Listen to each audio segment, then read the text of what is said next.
Russia was the Union of Soviet Social Republics. And they'd say, "Oh, but aren't you so glad that you're in America?" I said, "Well, I know a lot of Russian filmmakers. They have a lot more freedom than I have. All they have to do is be careful about criticizing the government."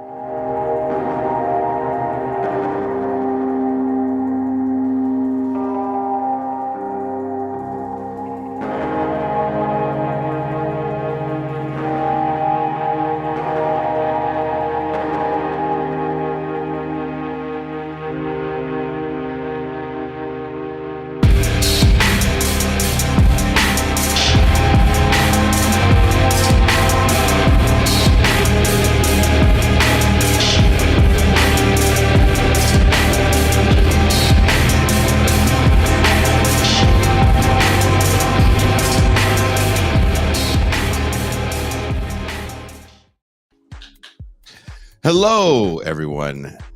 Good morning to most, good afternoon to others, and good evening to the viewing audience across the pond. My name is Jason Myles, and welcome to a Saturday episode of Pop Life, where we take more fun, deep dives into pop culture, movies, and something I did for a long, something both of us did, Conan and I, for a long time. Music, I shouldn't say did, in the past tense, as Conan was just playing a festival and touring and doing all that good fun stuff. For those of you that don't know about this music series Conan and I have been doing, my good buddy Conan and I are going to do something a little different when it comes to a music review show. Instead of taking a look at a specific band or genre, we're going to be exploring a different year and the releases of that year and asking the question, was this the best year of music? Also, we're going to try to open the phone lines a little later to get your guys' opinion on this as well. You'll have to excuse me and my voice early. God damn it. Let me bring in my co-host in this musical endeavor. Please welcome a very toned down Conan Neutron. Reigning champion of the music nerds. Tone down in apparel only. I should mention. Don't worry, I will still be just as rowdy and raucous as ever. But pleasure to be here and interesting to talk about a year. The first one of these is pre-punk. So this is a lot of things. Pre a lot of stuff, really. Look, man, I'll be honest with you. I was not looking forward to jumping into the 60s. I think when we decided to do this, we were like nothing before, what do we say, 65? Right. Yeah. And it's not peace and love. It's not that those are like bad years or anything, but sometimes something comes from so far afield from your personal experience that it becomes, unless you're writing a book or something, like it becomes research, it becomes work. Right. And for me, I had very musical parents that were very into music. And a lot of the stuff I know from my parents. Yeah, there you go. And a lot of it I really love. But until, for my personal story, until I heard stuff like Nirvana and then Sonic Youth and Puddle Surfers and Jesus Lizard and Melvins and Unwound and so on and so on, I was like, yeah, music's cool. I dig it. Beatles, Rolling Stones, that's good. But it didn't fire me up like how the rest of it did. And then later on when I went back, I was like, oh, some of this is real good. Like, and I got real into it. Yeah, I was making the playlist for all these shows. Wherever you are watching this show or listening to this show, there should be a link in the description to the playlist. So for all the years that we have, 93 was the first show we did, 1979, which so far has been my favorite year. 79 kind of blew me away about how much I was like, my God, like everything is happening in 79. Everything was happening in 79. And the things that we call it post 79. Like no one's saying I'm a post punk band in 1979. That's something that we call it, later. But 79, 84. 84, great. I feel like this is a great year as well. It's a little bit more forensic analysis to a certain degree for me, and I say that as like, look, you got stuff like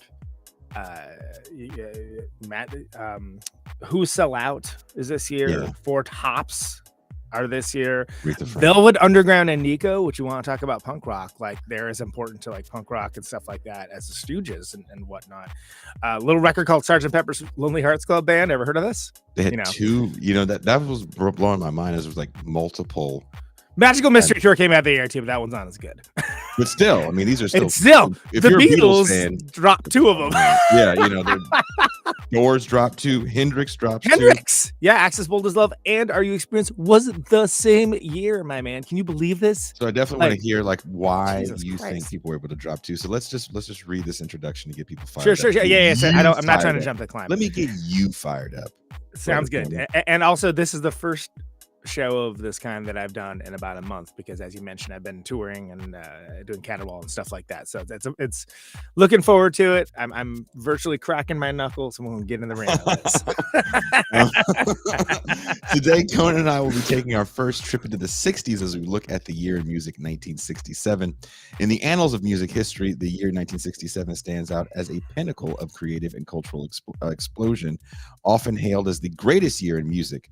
This period in music history was marked by significant technological advancements and economic changes that created a fertile ground for music innovation that would go on to inspire artists for decades and have a long-lasting cultural impact. Technologically, the advent of multi-track recording transformed music production process. Innovations in studio technology, such as the widespread use of 4- and 8-track tape recorders, allowed artists unprecedented creative freedom to experiment with complex layering of sounds.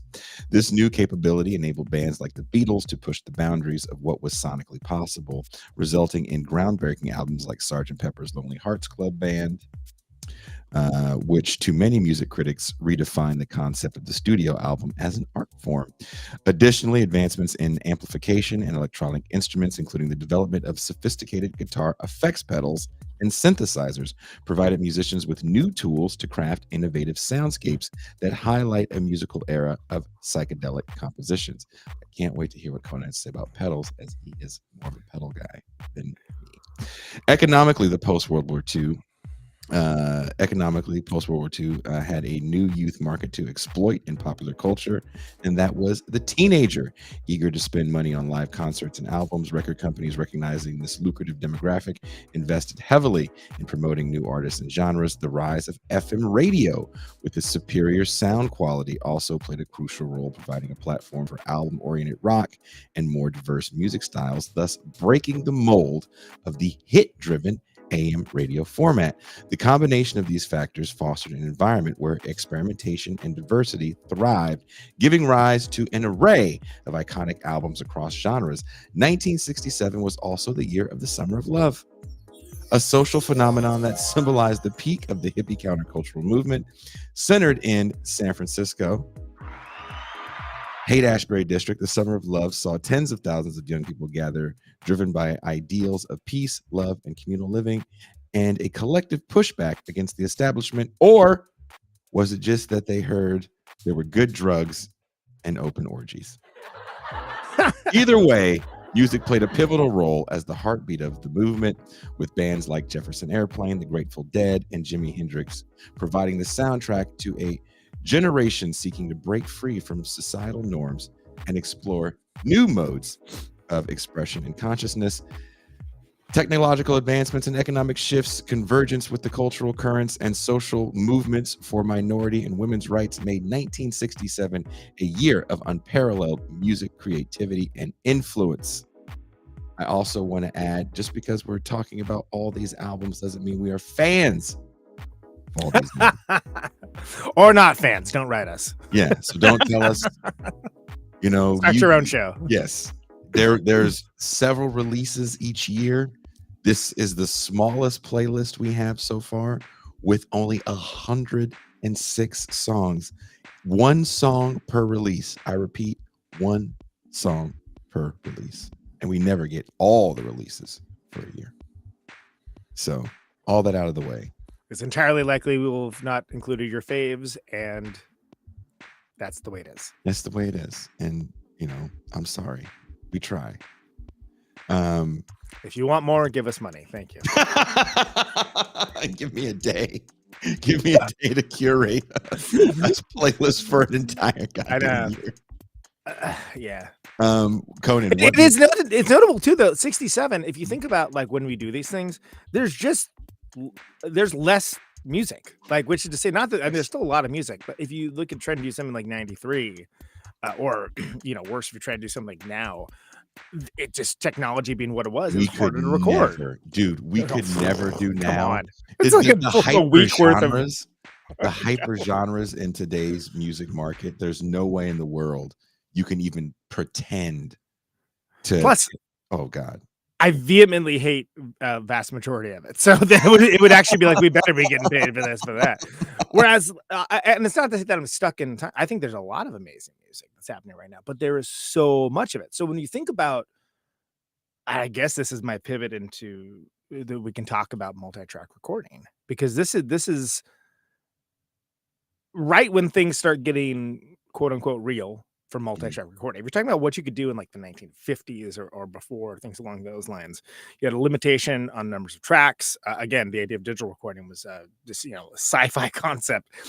You had first quarter inch, then 2-inch tape, and you're people moving up to 8-track, and then 16, 32 eventually, which opens up a whole new world of possibilities, especially for someone like the Beach Boys, like Brian Wilson, who they were said, more or less, for people that are familiar, an arms race between the Beach Boys and the Beatles. That sounds so violent. Between the Beatles and the arms race, that like when he heard what they were doing with Sgt. Pepper's, and again, it does not matter if you like the Beatles or not. This is irrelevant.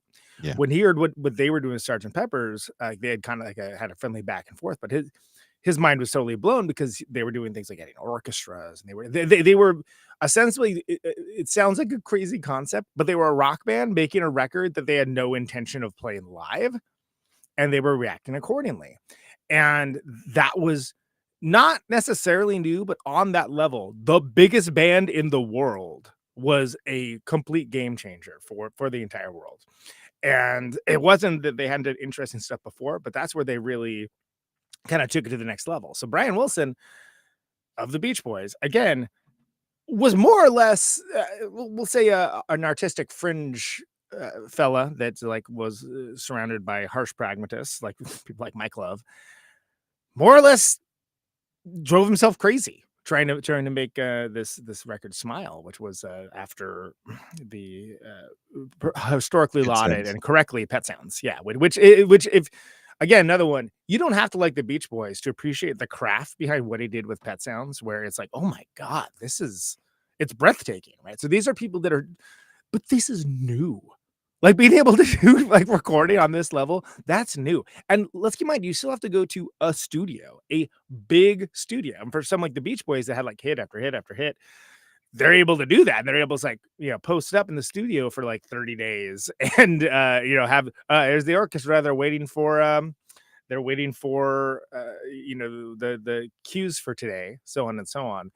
And there is actually a box set with Smile that has all of the sessions, or like whatever they recorded. So like, that's and insane. I can tell you, they'll still have it. The tape didn't deteriorate. somebody like saved it and archived it. And I gotta say, it's really worth listening to at least once. Like once, and you're probably good. But just to hear the different changes and the subtleties, and ironically, another record like that, Stooges Funhouse. They released the Funhouse sessions a couple years ago in the box set, which could talk about Beach Boys versus the Stooges. You couldn't be like more different. But if you're remotely into recording at all, I highly suggest, especially in those bands, checking those out, because it is absolutely fascinating. And this is ground zero. When you think about people making music now, think about someone like a Lord or something along those lines, right? Who like is I don't even use instruments. Yeah. When you're talking about making a record on the computer, Billie Eilish, another great. That's a more recent example. Sure, absolutely. That this year specifically is the ground zero of when the possibilities that come forward, and that is irrelevant of the actual music itself. Which there is a lot of really interesting music, but again, you don't have to like the Beach Boys and you don't have to like the Beatles to acknowledge that it changed recording. flat out. Like recording as we think of more or less started to come to be now, whereas before it was more like the live to 2-track, Sun Studios kind of thing, like stuff along those lines, and which are now methodologies people go back to. Is, oh, we want to get a more live, immediate sound. Cool. But this is huge for recording this year, especially, and changes the entire universe of music, more or less. Is that what makes 67 a great year of music? The advancements in recording alone, and also technology as far as like guitar pedals. I'm sure that's something you want to talk about. I do want to talk about guitar pedals. You're correct, Jason. Thank you. And I am more of a pedal guy than you. But that's it. I am not as much of a pedal guy as some people that just go down this rabbit hole of, like they're buying stuff constantly. But I am a tone connoisseur, if you will. And a lot of that starts with that, like Jimi Hendrix, two records this year, Axis Bold as Love, and the other one, the big one, with fire. Is that with fire on it? Let me see. Hold on. Give me 1 second. Hold on. And comments gonna go nuts. It's because I'm real missing about our experience, right? Are you experienced? 67? Access Bold as Love and Are You Experienced? Yes. Sorry. Yeah. So with the fuzz pedals, and in the way that, like, I was just on an episode with the 1001 album complaints guys talking about Mudhoney. Every good boy deserves fudge, and my hit that they pulled for that was that I was saying that band like single-handedly made fuzz pedals brutally expensive for an entire generation. Yeah. But the idea that like it was bands like Hendrix, Cream, is another one that like they were all trying to push each other to go beyond, like, for electric blues and go in different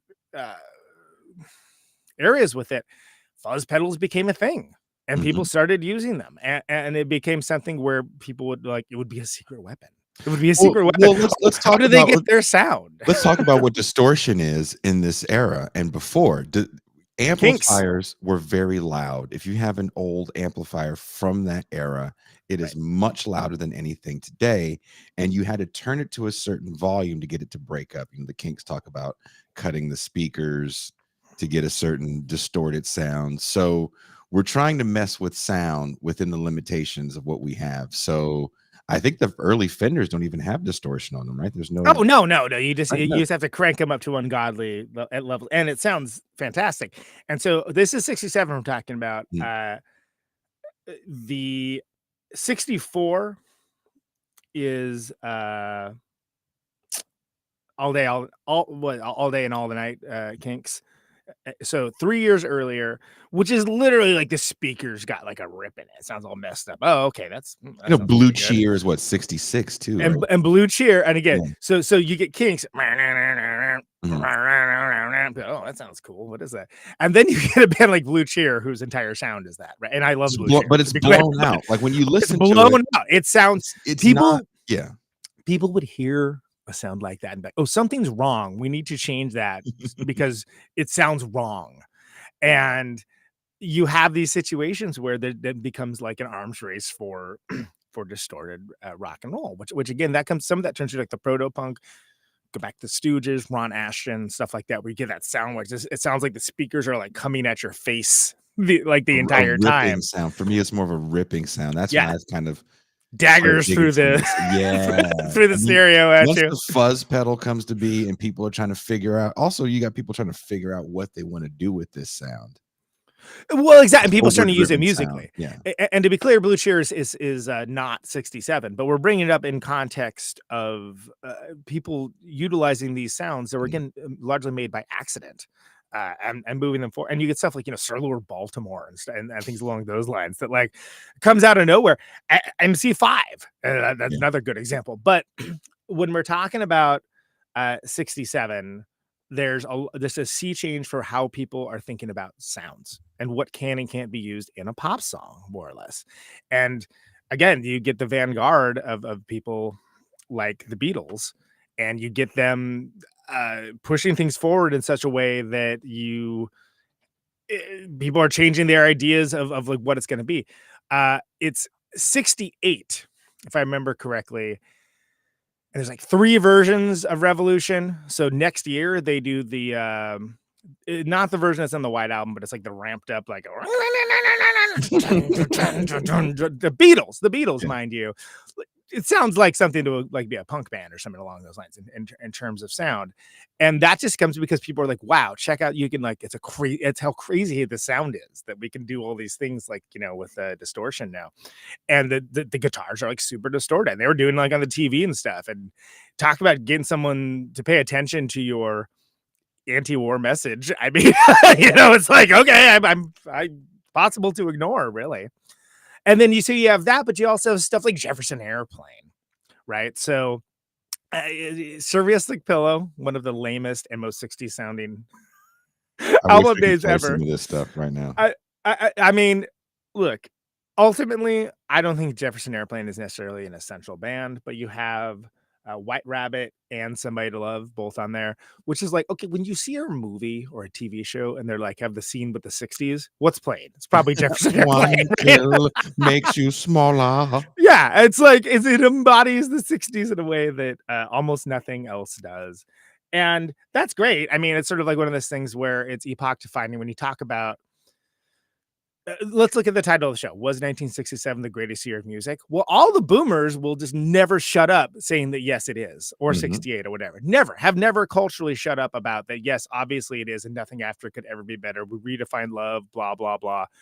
They're real busy like talking about it, which doesn't take away the fact that there's a lot of astounding music that happened here. Because even though, like, all right, so I'm not a Grateful Dead fan, but there's like a Grateful Dead release that happens here. I think it's like the self-titled one. It would be disingenuous to ignore the culture of Grateful Dead, which started, some might say, the pox of jam bands that still plague us to this day. But that has as much to do with culturally, like some of the Haight-Ashbury stuff that you mentioned as anything else. But the Stones too, like in the quote unquote arms race that we're talking about. You have, and you can keep in mind, these bands are dropping multiple records a year. Hendrix drops 2. You have Are You Experienced, right? Manic Depression and Purple Haze, Wind Cries Mary, and then also Acts as Bold as Love. Like 2 of like I'm sure, I haven't looked, I'm sure they're in like the best rock and roll records of all time list, right?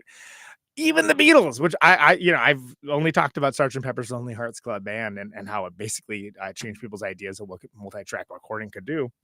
They also did Magical Mystery Tour, which is far inferior as a record, but it's got Hello, Goodbye, I'm the Walrus. Like again, and all you need is love. Is there's a lot going on there, but the Beatles, Stones, Hendrix, because there were so many fewer bands, it was not uncommon for bands to drop multiple records in a year or one every year.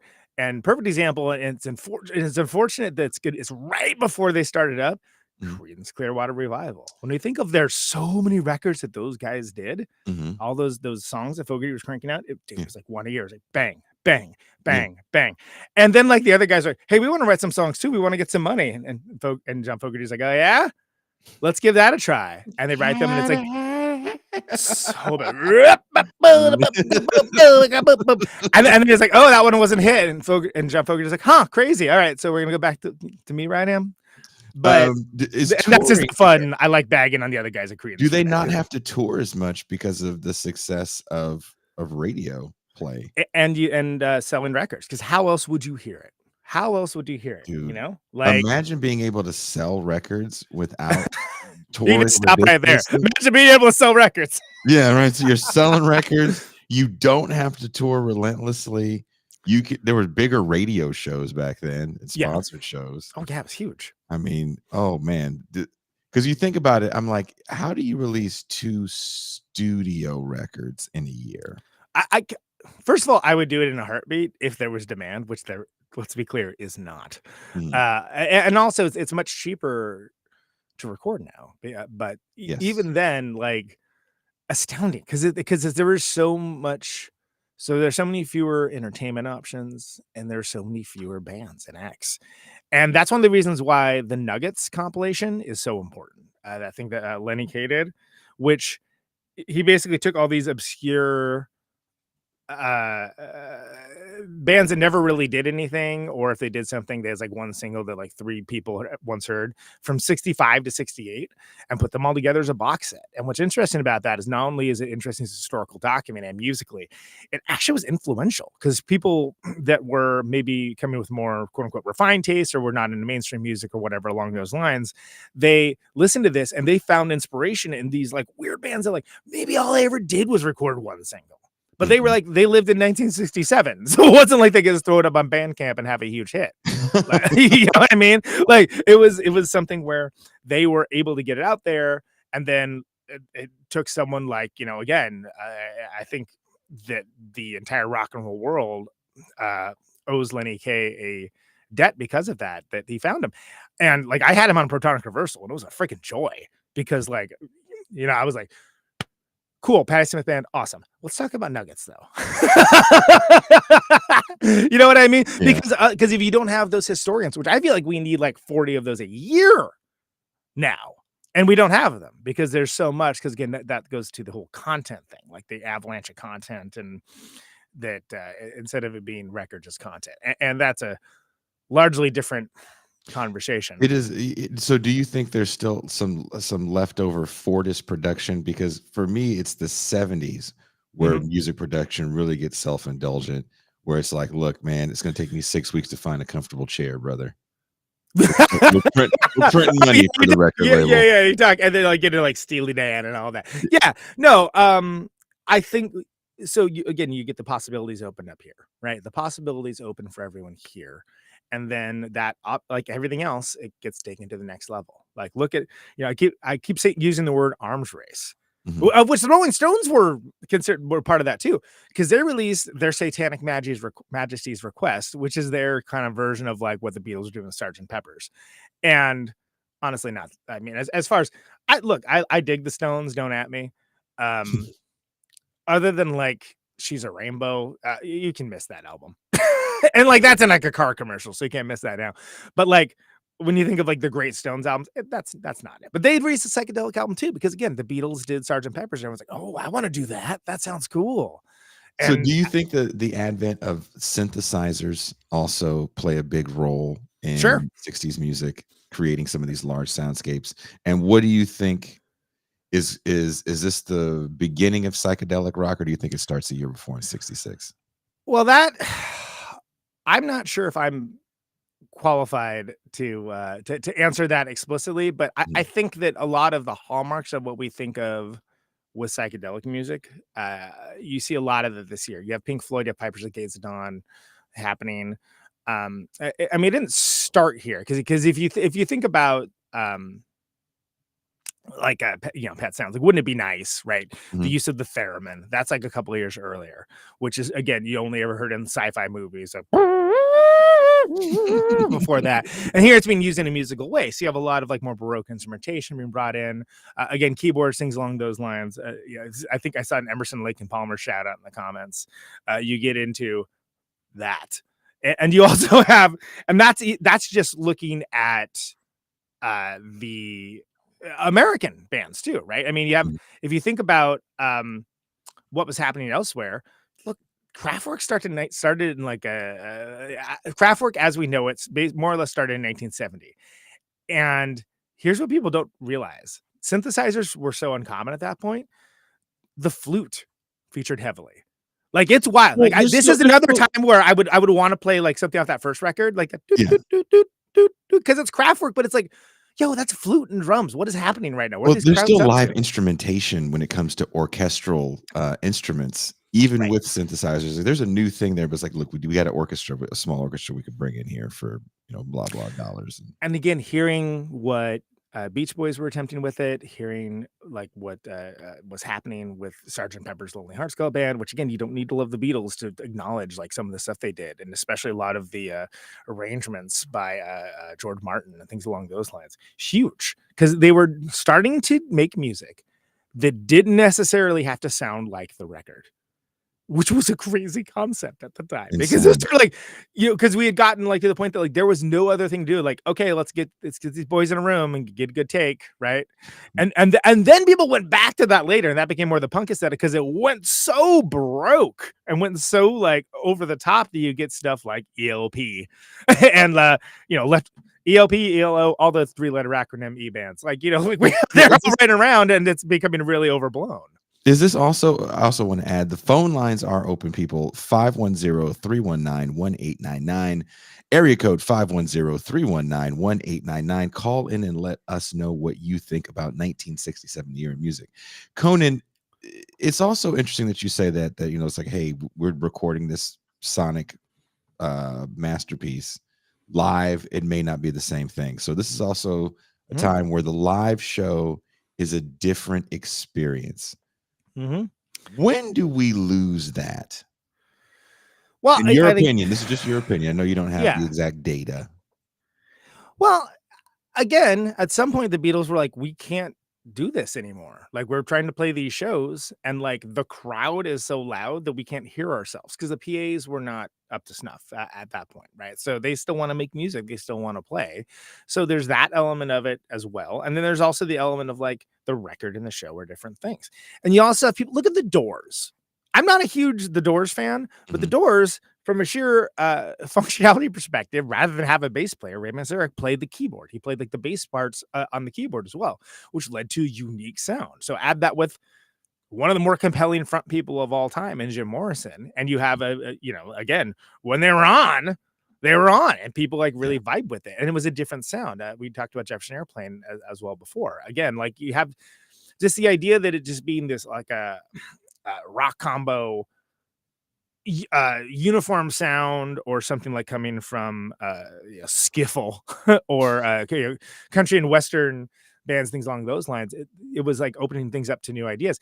It's a little later, but if you think about again going international, like a band like Shocking Blue formed in 1967, which is like a Dutch band, and they had Send Me a Postcard.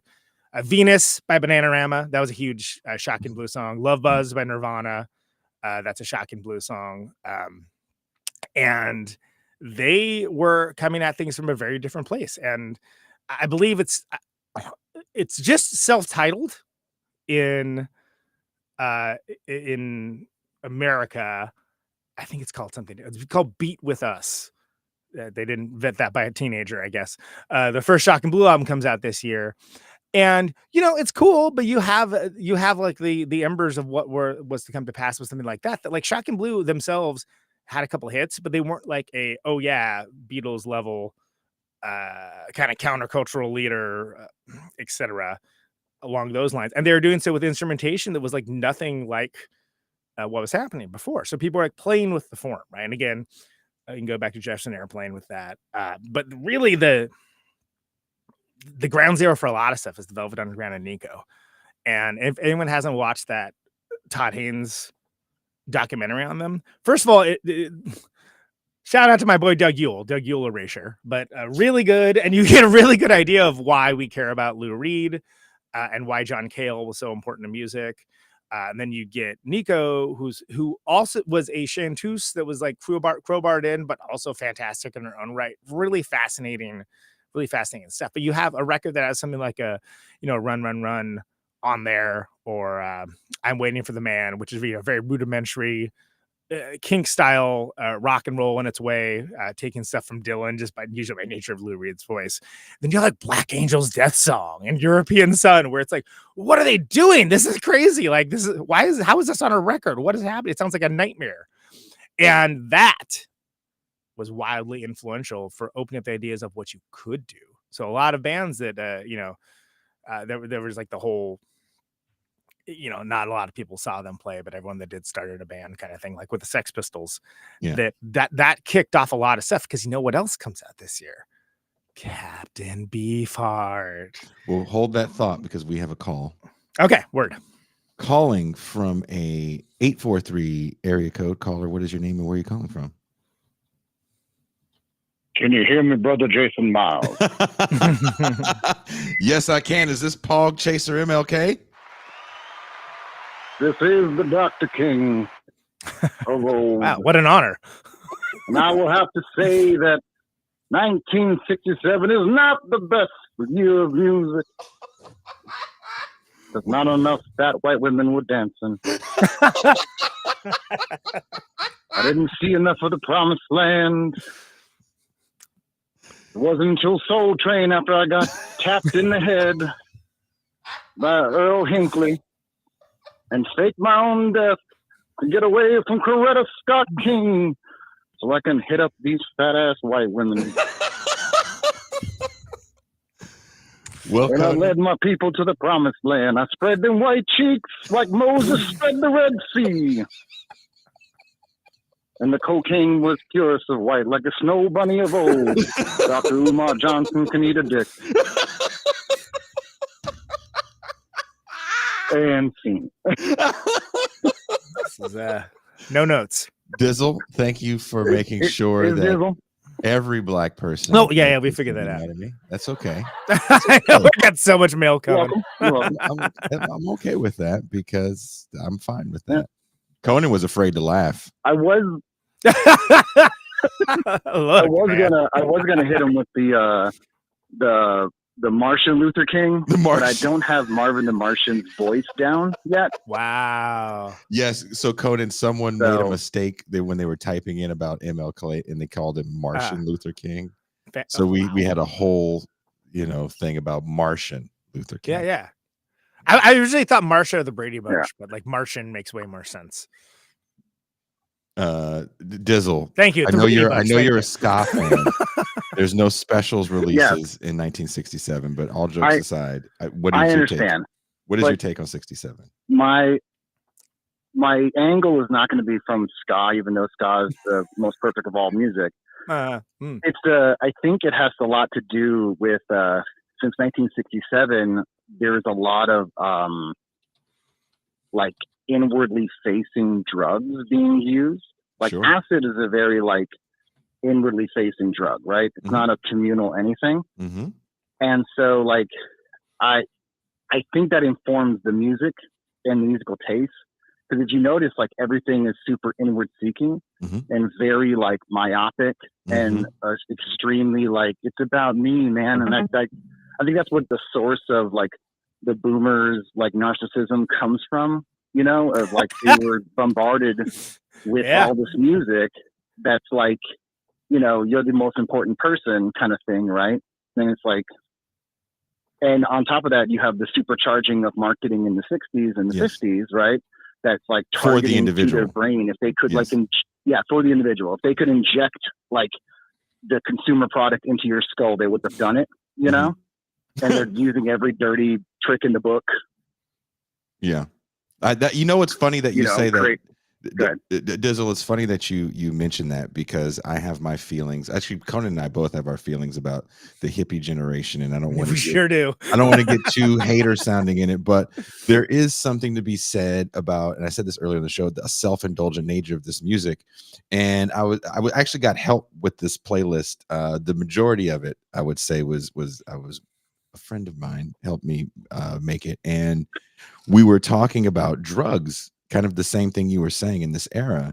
And there's this thing with drugs and music where people love saying shit like, oh, so-and-so was better when they were on drugs. And I'm like, do you understand the worst music this band ever did was when they were on drugs as well? Yeah. They thought they were making their best Night in the Ruts. Night in the Ruts. Oh my God. Yeah. That was a shitty record. Not great, folks. Right? But they always respond back with that. They're like, oh, what about Santana and Woodstock? Like, that is an outlier. Yeah. I think a lot of these things is an outlier. With the guy from Journey, was it Neil Schon? Yeah. In that band? I mean, that's a cooking band, even though it's not really my jam. Like it's hard to. But again, it's not good because of drugs. It's because they're great players. And this is again a different conversation. But I find the fetishization, especially in the '60s, of the drugs made this great music. The drugs did not make the good music. The musicians made the good music, and maybe they had something to overcome that the drugs helped them to do. Thank you. Matt Gilbert says Led Zeppelin was good on Z Drugs. But really, because they're towards the end of their career. I don't think so. I think it was like when they got kind of bloated. Right? But people that you think are clean are not. Sorry. And if you hate Except for me. Metallica records, I'll never let drug you down. test those dudes because they're fucking high. You know what I mean? I don't. I mean, not that like people are even doing it, but for me, like the idea of people like doing drugs in the studio, I'm like, go do that in your own time. Oh, dude. Jesus Christ! Not my fucking army. Not my. What band. do you think would have happened if Hendrix lives in 1975? Well, let's be clear. Like, we all love to fetishize people that died young. Right? Oh, yeah. Like, they had perfect record. They totally Thanks for the call, Dizzle. By the way, thanks for the call, brother.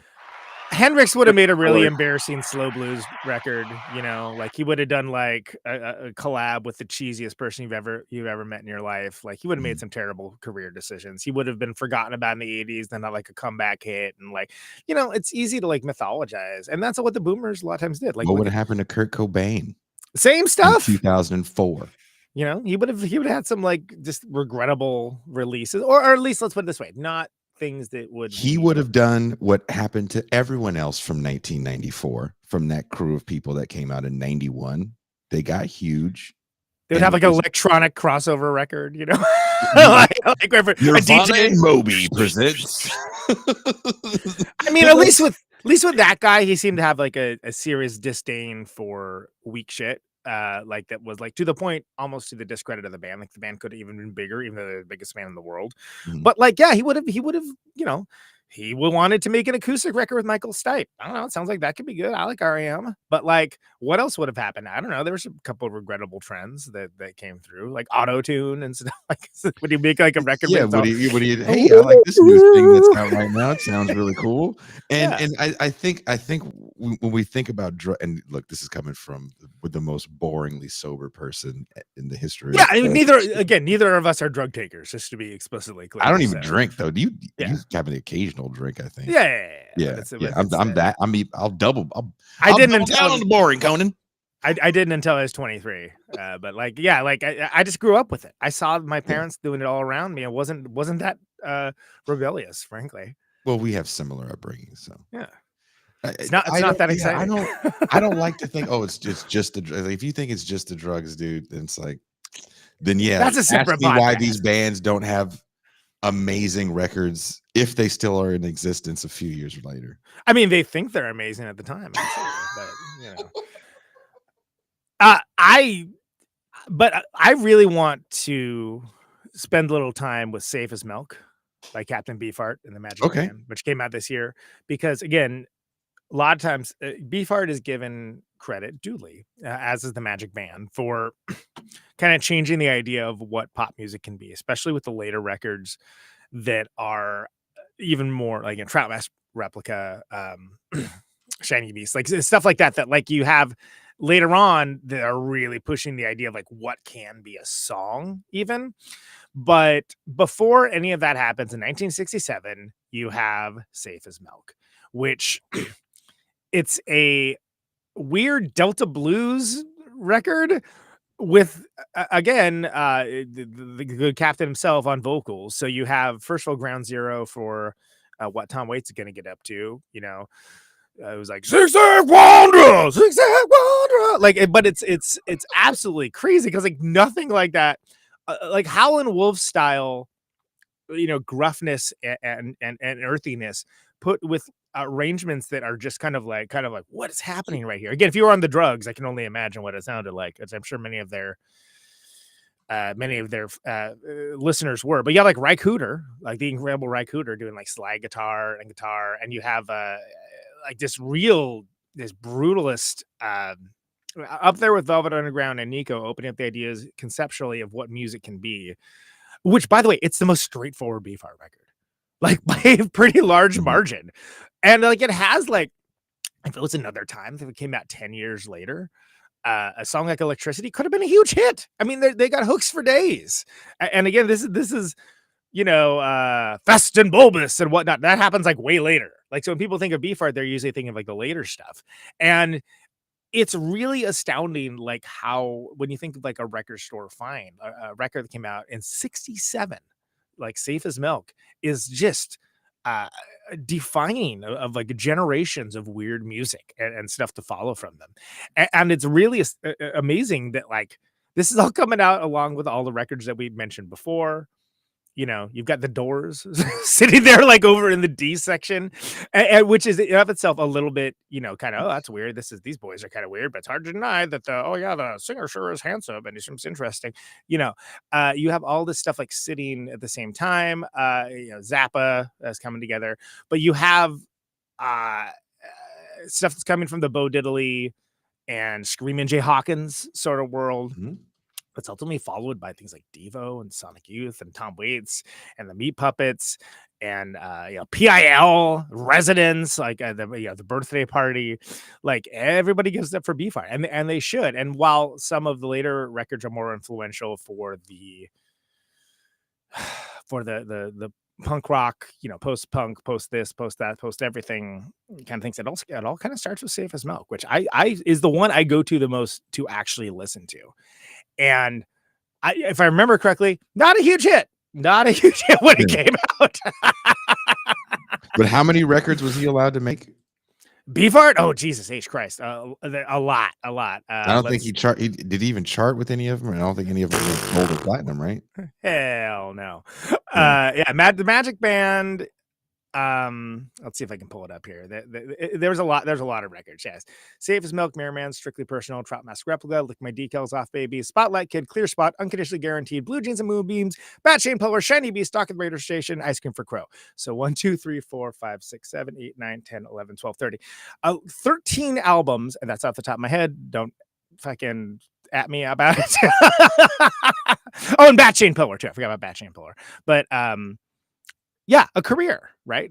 Built a career in making the weirdest possible music, following his own template, and with a killer band that later it took like Matt Groening of The Simpsons fame to kind of like after the captain's departure to kind of bring them back and be like, hey, look, this is important. You should pay attention to this. In that same way, though, for a long time, Velvet Underground, you had to be like a record store kid or something to like know that the Velvet Underground and Nico was like, oh, that's good stuff. And like, not just like in the, pale blue eyes and like the very safely consonant, very beautiful stuff, but also, the more crazy go nuts, wild noise freakouts that just were like, how is this the same wreck? How is this the same band? And that's how it was perceived at the time. Meanwhile, you have to understand, they thought they were writing hits. Mm-hmm. They thought they were writing hits, and they just didn't talk about a backlash against the peace and love movement. They thought that it was all like a load of crap, and that they were not it was being disingenuous, that it wasn't to their taste and sensibilities. So you have something where you like heroin.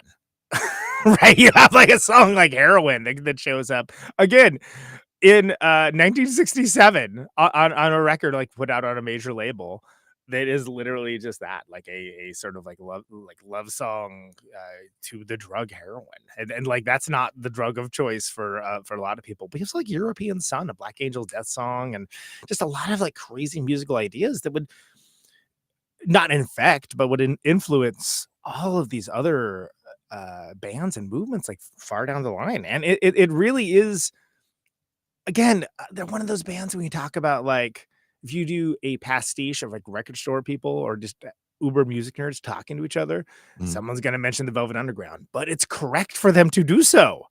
Like it is correct for them to do, like in the same way that people mention Sun Ra, right? Where it's like, okay, Sun Ra, who by the way started in the 50s. Sun Ra started in the 50s. He also dropped the Strange Strings in 67, but he was like 10 years into like dropping this like crazy, is it jazz? I guess so. Someone but like it was a noise record, pretty much. It kind of is.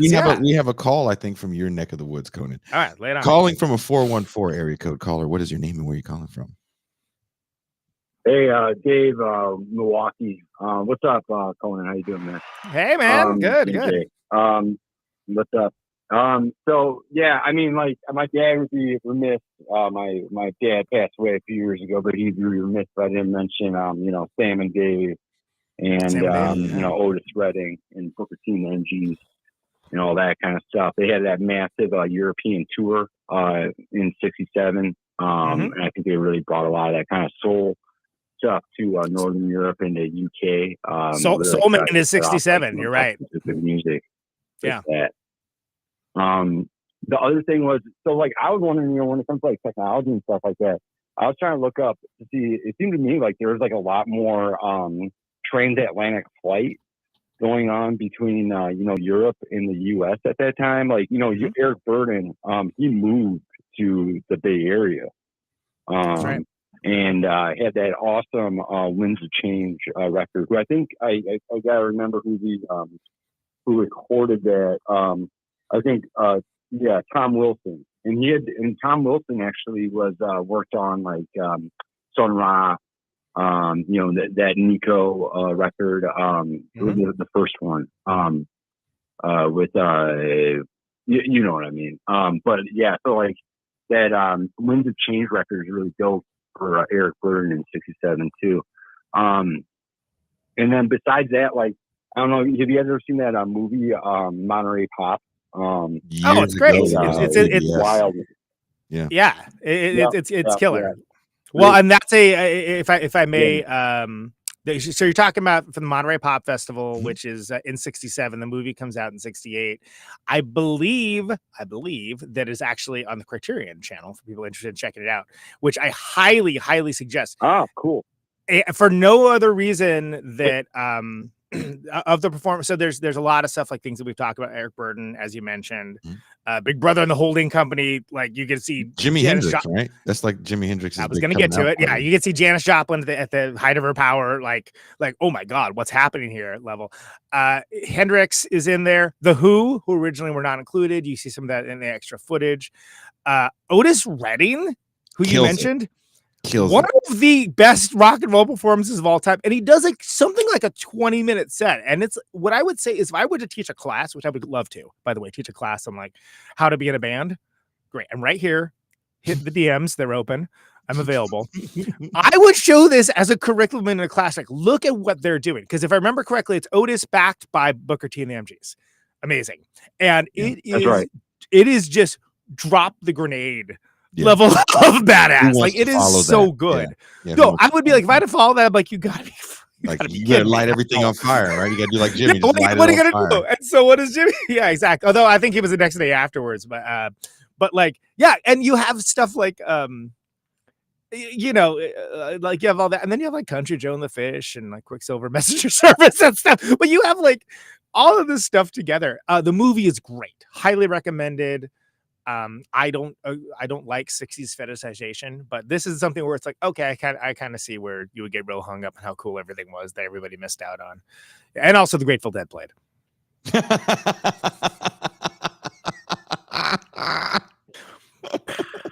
Got their asses. They're probably tuned for a half hour. How much so? It's wild to me, like how with all that like awesome music coming out there, like you have like Moby Grape, the Birds, all great musicians, Al Cooper, all that stuff. But then, how in the world is it that Grateful Dead is like the one band that like becomes like mega stars, man? Like I know, yeah, right. You know why? What's wrong with this country? This is my opinion as someone that got to hang out a lot with someone that was a part of their team, Kid Candelario. One thing I took from him, and Conan can attest to this, and I use this in my own music career and using finger quotations, is a relentless touring regimen. Oh yeah, that's and like and they sort of redefined that style of touring, which is the people that would like, they were so into it and the culture of it, they would follow them along. They would go to multiple shows. They would try to get Miracle. They would go to a show without a ticket and just like, hopefully the largesse of my fellow fans will allow me to get in the door to see them. Otherwise, I'll just listen from the parking lot and get real high. And they didn't care about selling records. Not at all. Because they were selling out wherever the hell they were playing. Academically, the Grateful Dead are fascinating to me. Yes. Musically, I don't like it even a little bit. Some of the best conversations I had with Kid was Kid. Did you ever get to meet Kid at Soundwave? Kid Candelario. He made the cables. He made I don't think so. He was funny because he was also, I wouldn't say he was stuck in the 60s, but he definitely would say things like, and that's when you get a helicopter, man. Don't worry, you'll get a helicopter. Well, and so I used to work at Tower Records in Berkeley, California. So Durant? The one, Durant. Leopold, where it turned into Leopold. Right off Telegraph. Well, I worked, it turned into Leopold's. Well, Leopold's. I'm gonna snap correct you. It took over the Leopold's building, but I worked there when it was a building next to Leopold. So I worked there. Oh, okay. And because you mentioned that, I'm gonna mention the 4th best record store out of 4 in Berkeley. And we, for some reason, got all of the Grateful Dead Trust Fund kids coming in, which you can imagine how I reacted to that as a young Savage Neutron. But later on in years, I was like, you know what? Like, what they're doing is like they have a community of people that share their interests. They aren't really doing any harm. Are they vaguely annoying? You bet they are. But like they have this whole culture that's based around this band that they love. And, you know, there's nothing wrong with that. So I kind of like settled down about that later. You should not ask me when I was 17 years old what I thought about all of it, though. And I think that it's notable that, again, the music can miss me. Later on, when I worked in ticketing, all those jam band people. Money. Massive amounts of money. And print money. The nicest people in the world. When I would deal with CBGBs, woo, boy, they were like constantly big raccoon energy. They were mean about everything. And these jam bands, like, it was like, hey man, you know, I just really need a ticket count. And yeah, if you ever want to come by, you know, let me know. I'll put your family on, man. It's just, if you don't mind, yeah, we got to. No, it's true, man. Because they were high, probably, but like, no, it's because they printed money. Yeah, they're making money. Yeah. Fish ends the year at the Bill Graham. They do 2 nights and they sell out both nights. That's an 8,500 cap room. They sell out both nights and it's a record-breaking alcohol sale night. Considering all the drugs people are on, they're still drinking like fish. So ground zero of all that malarkey. Yeah. Peace and love is Grateful Dead. Yes. We had a show at Alpine Valley here, and they like called us up real late and asked us to drop off some security fence up there. And so when we dropped it off up there, like usually we unload and set all that stuff up ourselves. Like they had like 20 people show up, just grab it off a truck, set it up for us, and then they invited us for rehearsals. Like, so like incredibly like hospitable. So like, yeah, we just like hung out and like watched them rehearse for like 4 hours. It's cool. You know, like it's not my thing, but I respect it. Good for, you know, like that sounds very friendly. My world, not friendly. Dude, not friendly at all. I mean, it's friendly. All those bands, all those bands, because when we say jam bands, people only know Fish and the Dead. Oh no, String Cheese incident. Mo, there's like Jackie Green. There's like so many of them, right? And people that are in that scene, and a lot of those guys recorded in the back at Soundwave. Yeah, I wouldn't know some of these dudes, but oh, that's so and so, you know. Hey, you're this asshole's just noodling over there. What's that? But you know, and then you go like, leftover salmon. That's a big one. You know. Oh, if it sounds like it stinks. Then that's the name of your band, and I don't understand it. It's the thing, whatever.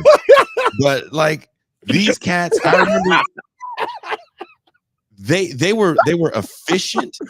Like they were the most efficient cats you would see when it came to a crew, and they would have the same crew that was with them from jump. They didn't have to play massively large venues because they found out real quick the sweet spot of venue where they could get what's called back end at. Yeah. And those dudes would have like the nicest buses. Of course, everyone's making that money. Like, why wouldn't they? Yeah. Crazy. It's all original music. I'd be smiling too. I'd be smiling ear to ear. And what can they do? Man, what can they do that a lot of other bands can't do? They can play 3-hour sets. Yeah, exactly. That's the game. That's the difference right there. They can play. Is it going to be good? Well, I don't know. We'll see. But they're playing it straight up garbage. Thank you, David. Of straight up garbage. I was going to say not to my personal sensibilities, but most of the same. You know, it's that kind of stuff right there. If you want to know, like, how do I make money in music? Well, first, can you play a 3-hour set? Can you play 2 3-hour sets? You'll play for a while, but you'll make a couple bucks. You and your friends. Yeah, and that's that's a whole separate discussion. Oh yeah, sure. But yeah, no, These it's bands all are worth playing mentioning. covers live as well. And again, it's easier to vibe and kind of be like not a jerk to anyone if you're making lots of money and you're just like their biggest thing with the Grateful Dead. Now speaking of, their biggest thing was just like there's certain songs that people really wanted to hear that were like inconsistent. They want to hear Dark Star. It's like, okay, well, Dark Star was great tonight. Oh, Dark Star was trash from the trash can tonight. Just inconsistent band. Oh yeah, well, somebody in the band was just tripping the entire time. It turns out that isn't good for like remembering where to go in the song. But and again, I find the whole culture fascinating, and I just don't care for the music. Yeah. Speaking personally. Yes. David, thank you very much for the phone call. And I hope you have appreciate you. Good rest of your day. Thanks for calling in, man. I like David. Yeah. Good dude. I want to show you this list, Conan, so we can go through this list. Okay. I just wanted to do a shout out. Otis did do a record that year. It's not amazing though. That's the one that has I think the biggest the closest thing to a hit on there was one of those duets. Like he was doing like one of the duets. I had it up a while ago, but then I started pulled for something else. But again, at that point, it didn't even matter because he was like known as like a catalog musician. And again, like had this great reputation for just delivering this astounding live. Oh, It Takes Two. It Takes Two is on that record. I think that was the biggest hit. But like, so technically speaking, he did put out a record in '67. I didn't bring him up because it wasn't like one of his best, right? It was like, yeah, that one's all right. That's fine. It's no, it's not as amazing as something else. Anyway, you want to talk about the playlist, right? Yeah, I want to talk about this. Well, because we're talking about these songs, so let's go through some of these songs. So it opens up with Sgt. Pepper. I figured, why not? It's again epochal defining for recording and for music, et cetera, et cetera. We got I'm Waiting for the Man off of the Nico record. I had to do Break On Through because really, you don't do Break On Through. I feel like if I didn't do that, Doors people would get mad. It's the same thing. The Doors and Jefferson Airplane are the ones like, hey, there's a 60s montage. What are we going to throw on? Right? Oh, they're in the 60s apparently because Break On Through the Other Side's playing. Fire. That's one of my favorite Hendrix songs. We've only talked about Hendrix tangentially, but Are You Experienced? Again, one of the great rock and roll records. Yes. And he transforms. Look, let's just say this. Yeah. Let's just say this and be very, very blunt about it. There's a few people that transform the guitar, and it's never the same until the next person comes. 100%. Jimi Hendrix comes on the scene, transforms the electric guitar, and it's never the same until Eddie Van Halen does his version of it in 1978. Right, from the larger monocultural perspective. Yes. And again, everybody like Clapton, who like again in Cream at this point, right? And like all of the other guitar players, all the blues players were just like, they were like, oh my god, like this is a meteor coming down to like in civilization sort of moment. An alien. Yeah, like where's this dude even coming from? No, I totally get it, and you can't shit on that. Whether you want, he's a sloppy player. It's like, okay, but he still transformed the guitar. Let's hear your record. Yeah, come on. And he could be a beautifully clean player when he wanted to be, but he had the ability to, in my opinion, to just. It didn't matter what note he was going to hit. It was going to sound awesome. One of the all-time great field players. Yes. Like seriously, when you talk about field playing, and I do a lot because I personally am a field player, and like you like talk about someone like a Neil Young or whatnot, like it's like a field player. Like most of my people are not the precision players. Like that can be cool. Don't get me wrong, but like there's soulfulness in the playing, which sounds like something that can't play precise. But no, it is actually true. Like, because if you listen to anyone cover a Jimi Hendrix song, anyone, something is different. Well, what's different about it? It's not freaking Hendrix playing it. That's why.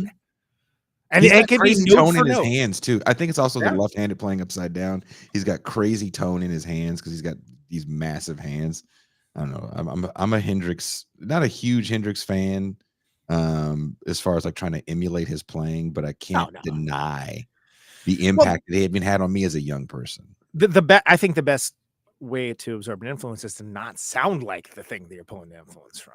Like, because again, I just mentioned Neil Young. Neil Young's an influential guitar player to me. I don't fucking try to sound like Neil Young. I don't try to sound like Greg Sage. I don't try to sound like Andy Gill. Like, I love, these are my favorite guitar players, but I'm taking lessons of what they do and appropriating that in a way that isn't even necessarily something you would hear in the music, but like things like usage of space and like finger position. Anyway, we'll save this for the Guitar World interview. But yeah, let's move on. We got the Beatles. Your Mother Should Know, which is the lesser Beatles record, but still two fantastic. freaking Still albums great. out in 1 year. I know. Oh my god. Little Miss Lover from Axis, Bold as Love. Good one. That's the second Hendrix record. Dawn. Yeah, the second. Pink Floyd. Pink Floyd. Absolutely. So again, when we're talking about psychedelic music, it's wildly disingenuous to not mention Pink Floyd. And one of the reasons why, because we think of, most people when they think of Pink Floyd, they're thinking of like The Wall, or like Comfortably Numb or whatever. That's like a full decade later and more or less a different band. But Piper, my favorite is actually Animals, as far as a record goes. Which is a little later, and there's stuff like Adam Hart Mother and Amagama. I'm sorry, not Animals. Metal is what I'm thinking of. And this is, when you think about the hallmarks of psychedelic music, there's like the loosey-goosey Grateful Dead thing, right? But then there's also stuff like Piper at the Gates of Dawn, which is like there's a lot happening around this time, like in Pink Floyd, again, worthy of a podcast in and of itself. But there is, to talk about things like Interstellar Overdrive, right? Like, like it is so huge. And this is, again, Sid Barrett's still playing with him too. This is before he just totally loses his mind to drugs, right? And it's, you see it in the 500 greatest albums of all time list and stuff like that, for very good reason. But like, this is because they had such a distinguished career later on. A lot of people tend to forget about Piper at the Gates of Dawn, and I only bring it up now because I'm not sure if we're going to get another chance later on.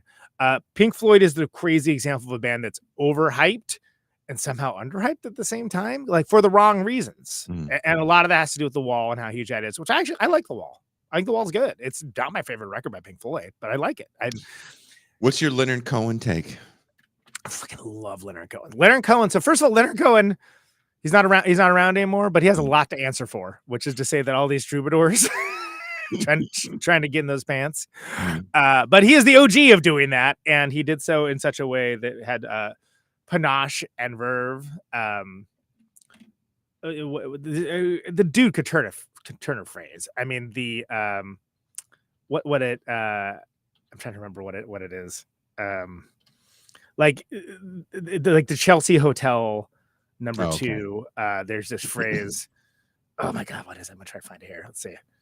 Oh yeah, you told me again you preferred handsome men, and I was like, oh God damn, Leonard Cohen. Like, because it's like he knew who he was, right? And he was he embodied himself so great and changed with the times in a way, like, never go home with your heart on and stuff. Like, like later on, like he managed to keep a career together because there was such poignancy and just weight to what he was doing. Huge also, Leonard Cohen fan. Also, a lot of these songs are very short because this is Suzanne's like wild short. Yeah, I mean, well, actually, Suzanne is like probably the longest one on that record. But anyway, David Bowie's first record, I believe. Not great. I mean, it's fine, but it's compared to like what came. It's like it's not very good. I did not enjoy it. Worth listening to because you think of like all of the epochs of David Bowie, such amazing music. Oh, I can never do that. Listen to that first record. You'll feel better about yourself. Yeah, it's like, oh, okay, you came a long way, kid. Hadn't figured it out yet. Love forever changes. Love. One of the cool things about the instant train of people like doing like Apple commercials and stuff like that is Love has been rediscovered by like a new generation of music lovers, including myself. I didn't really know them until like, I don't know, maybe 15 years ago. And I was like, oh man, this is pretty good. And you learn more about them. And like an alternate universe, like Love would have been like one of the biggest bands in the world. And this is, it's gentle.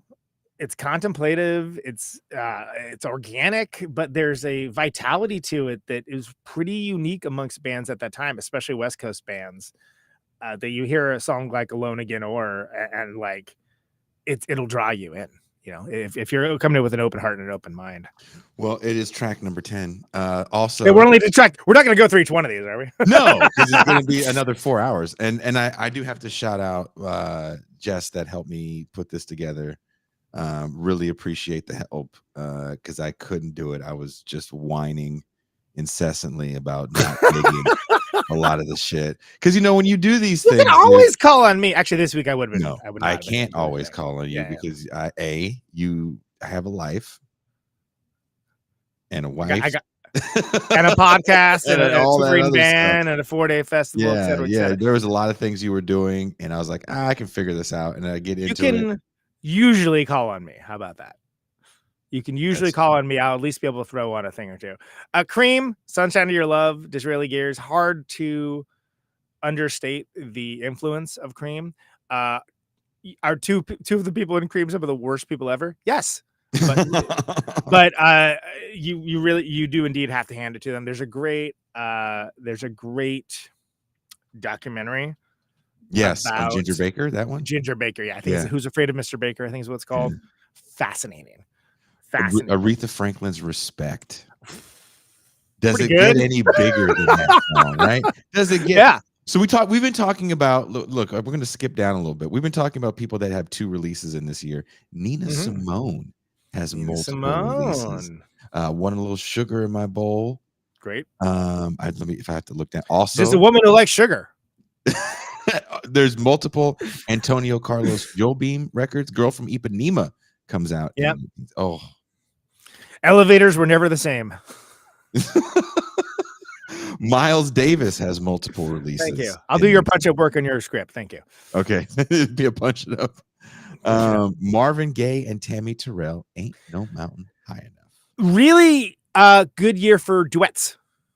This year and the next year really good. Like some of like the great duets are all there, of which I would definitely include. Marvin Gaye got really like when he did solo stuff, and if he did duets, wait. Not until the 70s when he does solo stuff. It does. Yeah, but like but he was like trying to do solo stuff early on, and it was not didn't hit fire. He was writing, didn't hit those duets. That's what people are looking for. Listen to this lineup: Miles Davis, Wayne Shorter, Herbie Hancock, Ron Carter, Tony Williams. Prince of Darkness. Oof. Prince of Darkness. We skipped over the Byrds. Okay. There, which I think. So first of all, the Byrds have a lot to answer for. But it's hard to overstate the influence of different epochs of time of the Byrds. I think it's very easy to forget about them as like lightweight, as like, oh, that's just some like hippie music, et cetera, et cetera. I think that there's so you want to be a rock and roll star, right? There's no Tom Petty without that song. Yeah. Period. Take of that what you have. If you don't like Tom Petty, maybe you think that's a good idea. Great Dylan cover. My Back Pages is on there. Really, just like there's a specific kind of thing that they do that is. And again, remember, this is the Byrds. David Crosby is on rhythm guitar too. Later, Crosby, Stills, Nash, and Young, et cetera, is on there. You have a lot of respect for the Byrds, but they also have like some commercial success that. Ironically, when they kind of go more in the Notorious Byrd Brothers record, which is I think the next year, maybe you have a situation where they're struggling a little bit here and there, but they still have some songs that are for the true heads, and then everyone kind of turns to "Sweetheart of the Rodeo," which is when Graham Parsons comes in to the Byrds, and they kind of change the sound up a little bit. But I'm only bringing that up because it is really, the Byrds are fascinating. If you think the Byrds are just some dumb hippie music, you really need to give another shot because they're very fascinating. Good Vibrations. Beach Boys. Have you heard of this song, Paul? Yeah. We mentioned Beach Boys earlier. Were you a Moody Blues guy? Not so much. Fine. Moody Blues are fine. Like that. Like the I'm not Who, mad I at Can it. See for Miles. I put How that have we on. not talked about the Who Sell Out? Okay, so the Who Sell Out. So Mhm. first of all, I'm a big The Who fan. I will say that, controversial opinion, I'm not sure they ever made a go-to record because all their best stuff are all singles. But that said, you have things on Who Sells Out like I Can See for Miles, which is a Daltrey song, right? Marianne with a Shaky Hand, which is pretty stunning, frankly. But the most interesting thing to me about the Who is all of those, like, remember when there was like all the 90s rap albums with all these skits that like sound very clever the first time you hear it and are odious the 14th time you hear it. The thing with the Who Sell Out, because again, this is 67, right? Is that they have like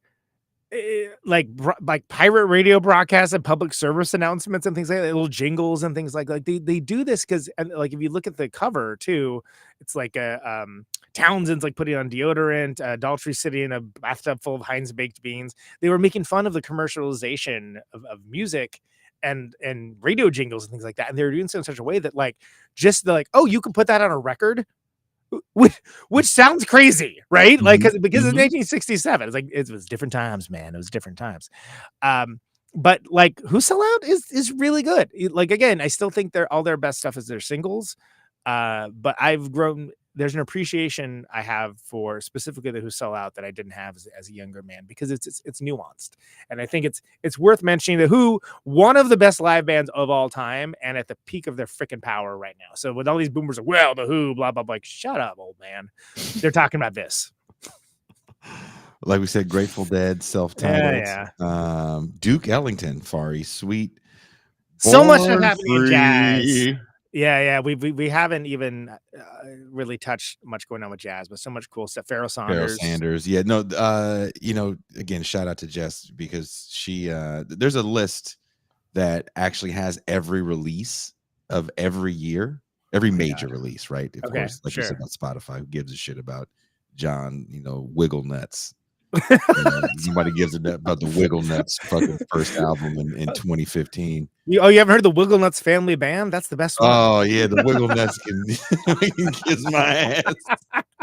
I'm gonna have Joe from Park Champ, and we're gonna make the Wiggle Nuts family band. we got there's some good. I don't know. I was just talking to Joe about this show yesterday. That's the only reason why I dragged him into it. Another Nina Simone record, Silk and Soul. Yeah.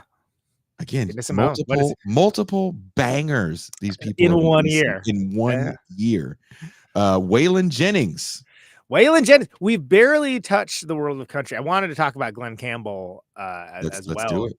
Like there's a lot of stuff happening in country that, like, again, in the way that when people think of country, I don't like country music. No, you don't like modern country music. And you know what? Neither do I. But this is the year that 67. If I remember correctly, this is the year that Wichita Lineman, maybe it might be 68.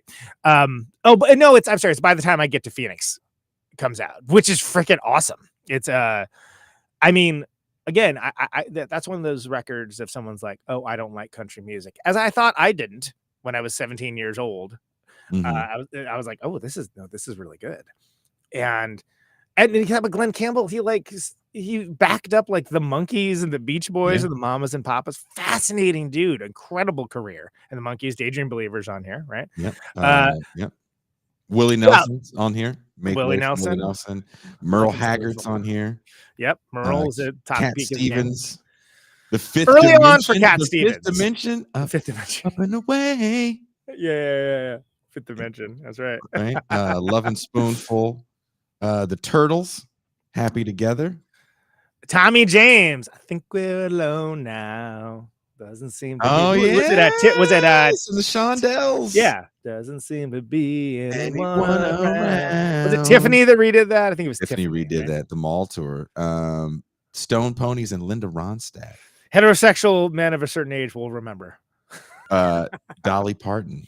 Hello, Dolly. It's their first record, I believe. First record, and what an amazing artist, and who held on to all of her songwriting credits and told Colonel Tom Parker to pound sand when at the last minute he wanted to change the songwriting credit so she wouldn't get the full money when Elvis was going to record "I Will Always Love You," and held on to them so that when it was covered by another obscure artist later on, she was able to build Dollywood. Mm-hmm. So if you want to talk about music business, and I do, and I'm available for any such talks, please hit me in the DMs. Traffic. Were you a Traffic fan? You got to bring up Dolly Parton. Traffic. Yeah. I mean, respect, right? One of those Traffic. for you, like me. Yeah, respect. Yeah, respect. You do indeed have to hand it to him. Donovan. Mellow Yellow. Mellow Yellow. Urine jokes were never the same afterwards. Women as Losers, Big Brother and the Holding Company with James. Yeah, Big Brother and the Holding Company is a trip because if you listen to the records, they're not that impressive. But then as a delivery system for bringing us Janis Joplin, I mean, like really like, and again, if you watch that Monterey Pop, and I highly suggest you do, if you watch that thing of Criterion, like it was because it was off Cheap Thrills, if I remember correctly. There's was it six to one, half does the other, I can't remember. That's on there, and it's like, oh yeah, this band's cooking. And then when she goes, you're like, oh damn, like you're like some. It's like in that Otis Redding, backed by Booker T and the MGs, like holy crap, what is happening right now? Like this is something on a different level, and you can kind of see like, all right, I could see why people would be like, yeah, we just need to have a solo record by her because like this is something entirely different. But combination of the two is what I'm thinking of. I just fact checked myself in real time. Nancy Sinatra, yeah. I mean, Nancy Sinatra, you got to give it up. I like the stuff with Lee Hazelwood, probably most with her. Aftermath by Stones, pretty good. They also did Satanic Majesty's Request, which is a little cringy. That's earlier in the playlist we have that. Yeah. The Can't take my eyes off you, Frankie. You're just too good to be true. Can't take my eyes off of you. I unabashedly love Frankie Valli. I second that emotion. I feel like one of those commercials. That would play that. Do you like crooners of the 60s? I second that emotion. Hey, love with Conan Neutron. Exactly. I can do it. Wilson Pickett. Killing it around this time. Sammy Dave, Soul Man. Reflections of the way life used to be. Diana Ross. Fuck yeah. That's still Supremes at that time, I think. Remember correctly. Yes, but that is the year of 1967. I would totally do a commercial. This is me singing like with no probably getting the lyrics wrong, like just as we go through the list. It'd be great. It'd be very funny. People would hate it. It's when you listen to, but you know how we do these other years. I can pull up another year that we've done. Yeah, there's a lot of releases you don't know. Which I'd be like, what? Who? Huh? Yeah. Which one's that? What? And it'll be like a year we were alive, like 93. Like we were very. Oh yeah, I mean, I'm like, they put out a record that year. I didn't even. Which one is that? Like. Yeah. Oh yeah. But I could probably do it like Toadies. Do you wanna die? I could do that. Like. Yeah. For me so far, for you so far, Conan, we're technically 5 shows into this. By the way, Matt Gilbert, I wonder how many of these are Carol K on bass. Most of them. Oh, Carol K was all over this. The Wrecking Crew. Do you know how many uncredited people are on these records? Shit. Yeah. Uncredited? You don't want to go down that. If you're adding to your watch list for documentaries around this time, you got to watch that Wrecking Crew documentary. It's freaking astounding. You will love it. Sorry, what were you going to say? Of all these years, of these shows, I was going to say, of all these years we've done 93. Yep. We've done 84, 79. Yes. Yep. And now 67. Correct. Honestly, hit wise, iconic status wise, and we can get into why we think this is such an iconic year for people. But I think 67 might be people's favorite. But when it comes to what people have actually downloaded, it's 93.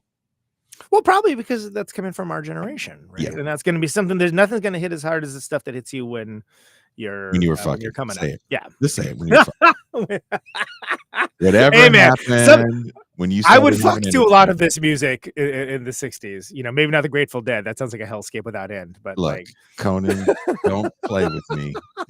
When you were fucking in the Wu-Tang's Mystery of Chess Boxing. I mean, look. Like your standard sometimes your music high-minded music nerds mindset changes. And I mean, I would never fuck the new metal. You wouldn't fuck the Tool sober? Dude, that doesn't sound like a good time to me. I mean, Mazzy Star. Tool isn't new metal though. Anyway, whatever. Mazzy Star, fine. I think I have done that actually. Was it a sad one? Who cried more, you or her? Yeah. For different reasons, assuredly. Was it the last one? It was the last goodbye one. Right. Yeah, exactly. Well, there's things like, oh, this is so sexy. No, it isn't. No, not really. Like, dude, there's. I hate to say it again, as someone. Oh, also Conan, I figured out how to make little covers for the playlist. Oh, word. So okay, look at my so-called life right there. Yeah, good. That was. There's Claire Danes was everything that year for me. There's not a lot of classic stuff in '93, and again, well, there's a bunch of '92 and a bunch of '94. But like when you think of like timeless songs, like I remember on that episode we were calling out, I was like, oh yeah, and that came out the next year, or that came out the year before. I mean, it's there were some stuff, but if you think about like music that's endured, well, the decade that's like the lost decade is the 2000s, where just for some reason most of that stuff has not had purchase beyond that. I can't even think of a year you would look at in the 2000s and say a bunch of great stuff came out, because a lot of that would be work. So contribute to the Patreon, and then we'll do that.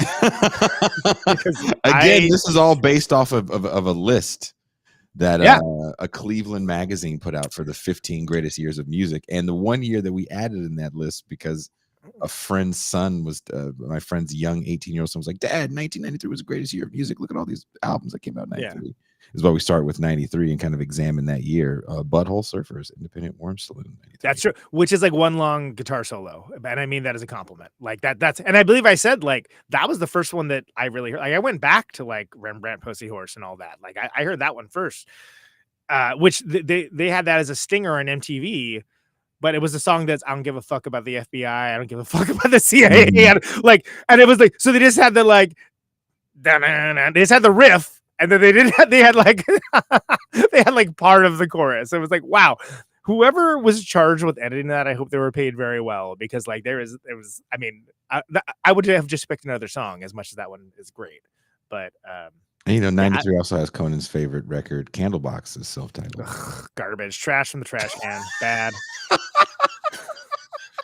I did fuck with that first Porno for Pyros record though. I'm not gonna lie, like it's pretty good. I don't think it held up. It doesn't hold up like Jane's Addiction has, I don't think, but Porno for Pyros is pretty good.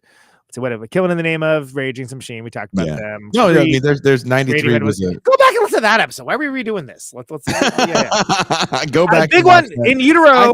I think again, it was amazing for me personally. 79 was like 79 is the year where I look at it and go, a lot of shit happens in 79. I think is the 80s.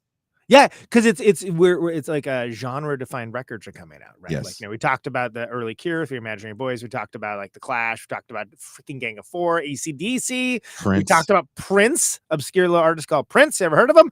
ABBA, we talked about Wire, This Heat, XTC, B-52s. B-52s, are you kidding me? Freaking Van Halen. There's too much. There's too much dope shit. You know, another year we have to Refugee by Tom Petty. Oh my God, Tom Petty and the Heartbreakers. You know, let's ask the people what's the next year that they want, because this is what I say. We have Bolshevik democracy, huh? Okay. Bolshevik. You knew what you knew what show you were coming on. Yeah. Fair enough. It's between 91, 94, and I keep forgetting if I'm a year older than you or not. I'm 77. Okay, so we are the same year. Yeah, I'm December 77. You're the end of the year. Okay, that's what it is. I always forget. That's why I'm older for a little bit. You want to 77? So 77 is a year on the list. 77 is a year on the list. 1991, the year punk broke. 91, 94, the documentary. Or 77. 91, or 94. 82. Or well, let's give them two choices. 91, 94. Give them two choices. Okay. So in the comments right now, we never ask for your opinions except for now, but would you rather see next 1991 or 1994? Shout out in the comments and we may or may not acknowledge you. But yeah, I'm down for all this. I mean, honestly, like I think post 2000s, it would be harder to do this because we have to talk about a whole lot of music that I don't care about and don't want. Yeah. But No, there's nothing for the newest year is 94 on the list. I just honestly, I don't want to talk about new metal. As much as I'd love to talk about Les Savy Fab and Dismemberment Plan. There's not much that comes out in 94. It's just Limp Bizkit, I think. Oh, there's plenty that came out in 94. No, not as much as you think. No, there's more than you think. I'm just saying. But it looks like not as much as you think that is notable to talk about. Now you're making me want to do 94 so I can prove my point. But there's not you what Deftones' first record? You don't want to talk about Adrenaline? I didn't say I didn't want to talk about that. Incubus I don't think it's a record. I think it's an EP. Look, 1994. You have Super Unknown by Soundgarden. You have Jeff Buckley, Grace. You have Downward Spiral by an obscure band called Nine Inch Nails. Have you heard of that? You have Hole, Live Through This. You got Dummy by Portishead. Like, you have so many. Ill Communication, Beastie Boys. This is off the dome, my friend. Weezer, the self-titled. Like, Pressure John says 93 to 94, the best of freak. Best of freak. Mellow Gold by Beck. You know, I would be happy with 91. People seem to overwhelmingly be saying, I don't know who's counting these votes, but Guided by Voices, even that really unfortunate Pink Floyd kind of pseudo reunion record, Division Bell, came out that year. Ween, I think we're Too High to Die by Meat Puppets, which is hilarious because that song is like the most laconic vocal delivery of anything I've ever heard, and it was a huge hit. Okay, Rollins Band. Chris Haskett's coming on the show, by the way. Chris Haskett from Rollins Band's coming on Protonic. Conan, what do we got? Damn, what? You get some fucking, but you know what's funny? What? Can't get Rollins. Rollins politely said no. Very politely, you get a message back from an assistant. Yeah. No, it was from him. It was from him. It was from him, and he just politely declined. He was thanked me for asking, and he politely declined. It's not where he's at. I get it. I respect that. I take that over freaking no answer. I think 91 is winning. I think we have to. 91 is winning by a lot. By a lot. Fuck. We have Sky Valley by Caius in 94. I'm looking this up. Purple, Stone Temple Pilots. Okay. Diary, Sunny Day Real Estate. Oh man, now I wanted 94. All right. Shaq Fu to Return came out in 94. Shaq Fu. Jesus H. Christ. Well, all right. 91. So 91. Here's what we got for 91, and I don't want to put a thumb on the scale. We've got Nevermind, obscure record by a little band called Nirvana. Loveless, My Bloody Valentine. U2, Octung Baby, Bad Motorfinger, Soundgarden, REM Out of Time, Slint, Spiderland, Use Your Illusion 1, Guns N' Roses, De La Soul is Dead, Black Album, Metallica, hello, Goat by Jesus Lizard, Steady Diet of Nothing by Fugazi, Superchunk, No Pocky for Kitty. It's the first time we really get to talk about Ned's Atomic Dustbin. I know you're waiting for that. The Great Wide Open, Tom Petty and the Heartbreakers. Let's see. There's Trompe Le Monde by Pixies. I mean, there is No More Tears, the Aussie record. No More Tears. 91 was ranked number 3 in the list of notable years. And they say it's because of Nevermind, Pearl Jam, Octune, Cypress Hill. That self-titled Cypress Hill record is that Massive Attack's Blue Lines comes out that year. Ice Cube's Death Certificate comes out that year, which I think is an EP. Use Blood Your Sugar Baby, she's got it. Blood Sugar Sex Magic. Blood Sugar Sex Magic. Is 91 a better year than 93? Oof. I guess that's what we're doing. We'll go back. Tell you what. Chat, we will go back to 94 after we do something that wasn't 90s. How about that? We'll do it 91. Yes. We'll do how about maybe another 80s. I was going to say, you know what the 80s year is? Oh no, let's do 77. Let's do the year we were both born. Let's do 91, then 77. 77 for August. Dude. Okay, well we can save 77 for August. It's all right. And save it for the birthday show. Turn 47. All right, 77. Look, man, we're not going to run out of years anytime soon. 82 is like Thriller. Prince is 1999. Claw called up that year. We did, which was a future thing at the time, not the Bats. Yeah. 82. You have Nebraska, Springsteen, Kate Bush, Pornography by The Cure. So when Iron Maiden, right? That's Number of the Beast.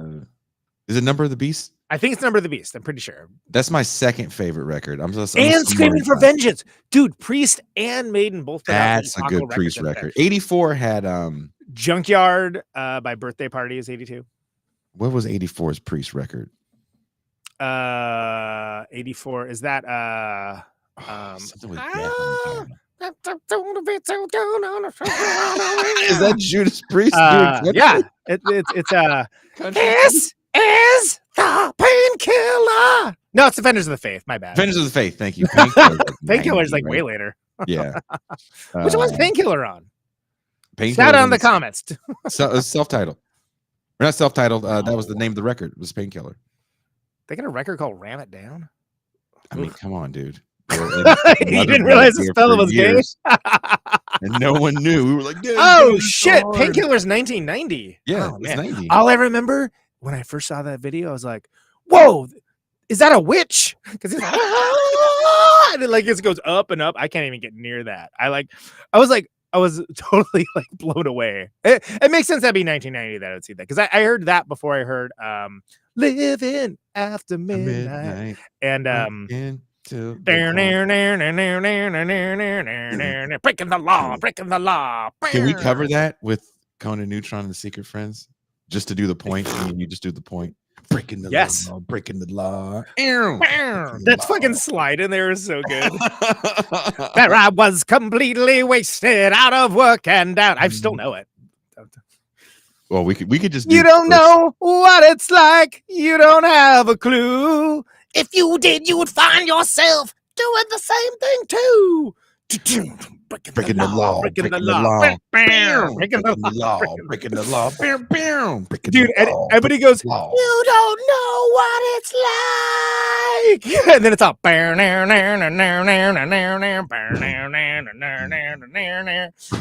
I still remember the guitar part of that. No, see, MIDI Doctor says that would be a fun cover. That song fucks. And people don't even know. If they know from Beavis and Butthead.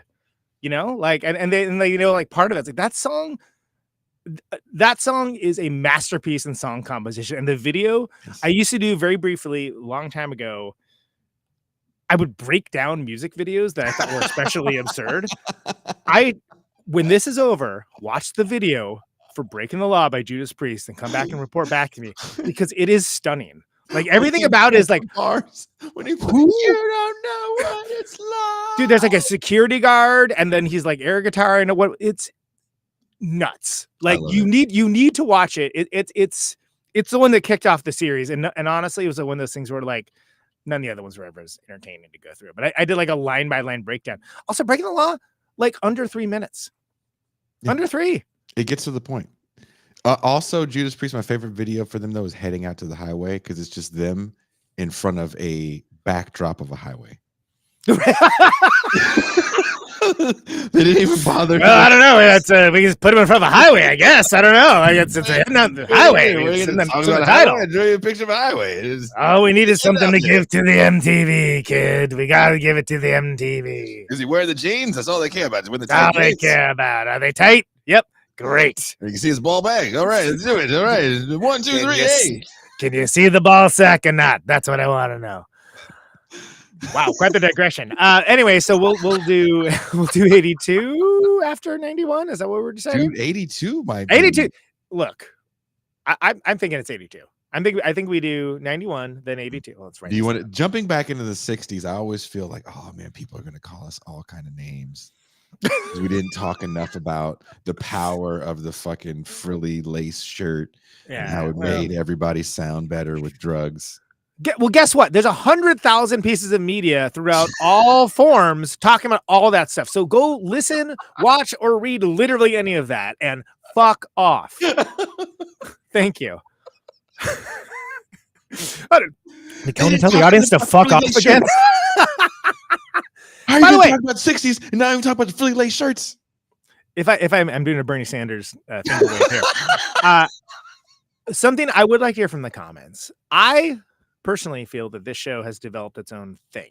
Mm-hmm. So I think it should be under its own umbrella. I think I'm happy for it to be part of Pop Life. I'm happy to just do it at all. It's easy. It's great.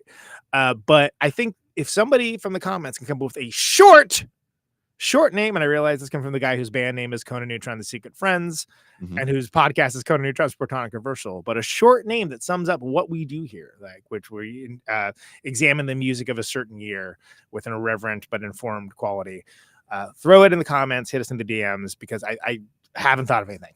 And I know, Jason, you haven't thought of anything either, unless something's changed in the past couple weeks. Nope. And like, I think it deserves its own thing, right? But yeah, big year for DM, yeah. But if you have any ideas for like what this particular subsection of Pop-Up should be called, sound off. Let us know, because maybe we'll use it, and maybe we'll credit you.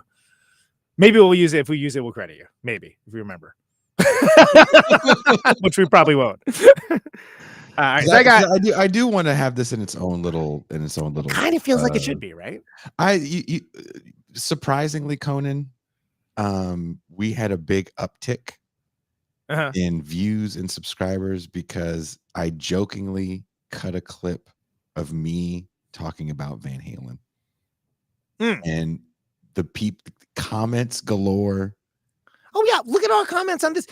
Look, I was shocked. It was a joke. It was a joke. I didn't think anybody was gonna give a shit. Of all the hyperbolic things that we both say, mostly me, on this show, like you could clip like any like 2-minute piece, and people are like, well, actually, blah, blah, blah, blah, blah, blah, you know, like I mean, like what if you're looking to drive engagement, there's nothing like getting people. As a former record store employee, I didn't know anybody cared about the Hagar years versus the Roth years of Van Halen, considering that band's been over. Eddie's been dead for like what, 10 years now, something like that, right? Dude, like there's like entire like websites dedicated to this, right? I mean, it's like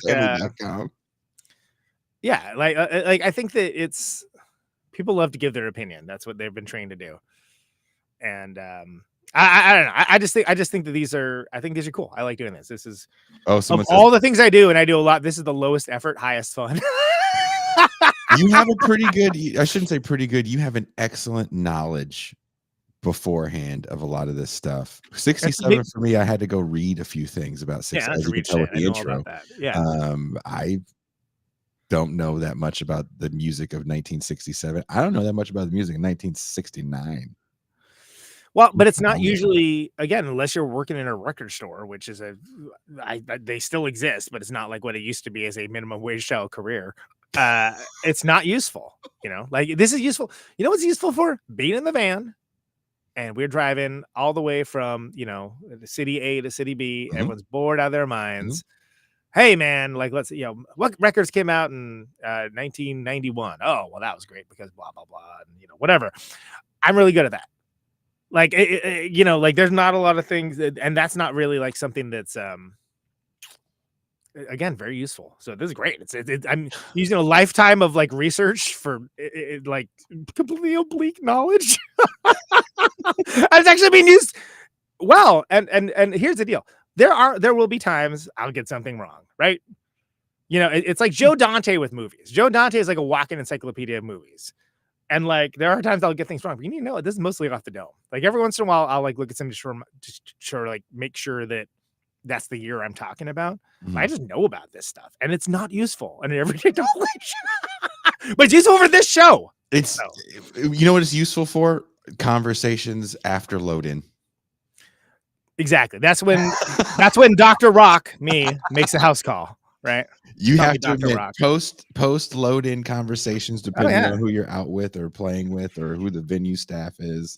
Dude, we did these shows with Part Chimp. We just got done doing them. A freaking amazing band, and like I feel like that happened every time. We just started like talking about like, you know, like obscure psych records and like weird post punk records and stuff like that. And I love that. That's my like. That is my therapy.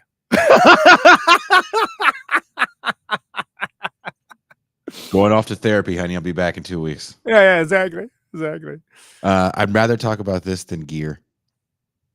Yeah, gear. I can hold my own in gear conversations, for sure, but I don't have that passion. Tony is the one you want. If there's like I don't know, for some reason this spins off into like a 15th thing. Like you can get him for like what was the recording techniques? I don't mind listening to recording techniques stuff. I find that interesting. Boards people used, right? Dubbing techniques and stuff like that. I don't mind hearing that. I don't even mind hearing how tape was cut back in the day. That's another thing we got to talk about. A lot of these takes you hear in these records, oh yeah, they got Randy Razorblade in there just they're either like cutting the shit out of tape for mediocre players, or Cats are so good, i.e. the Wrecking Crew, why so many people you think played on these records didn't. They didn't, yeah. So I don't even know, and I don't even want to lie and act like either one of us really know who played on these records because it wasn't credited.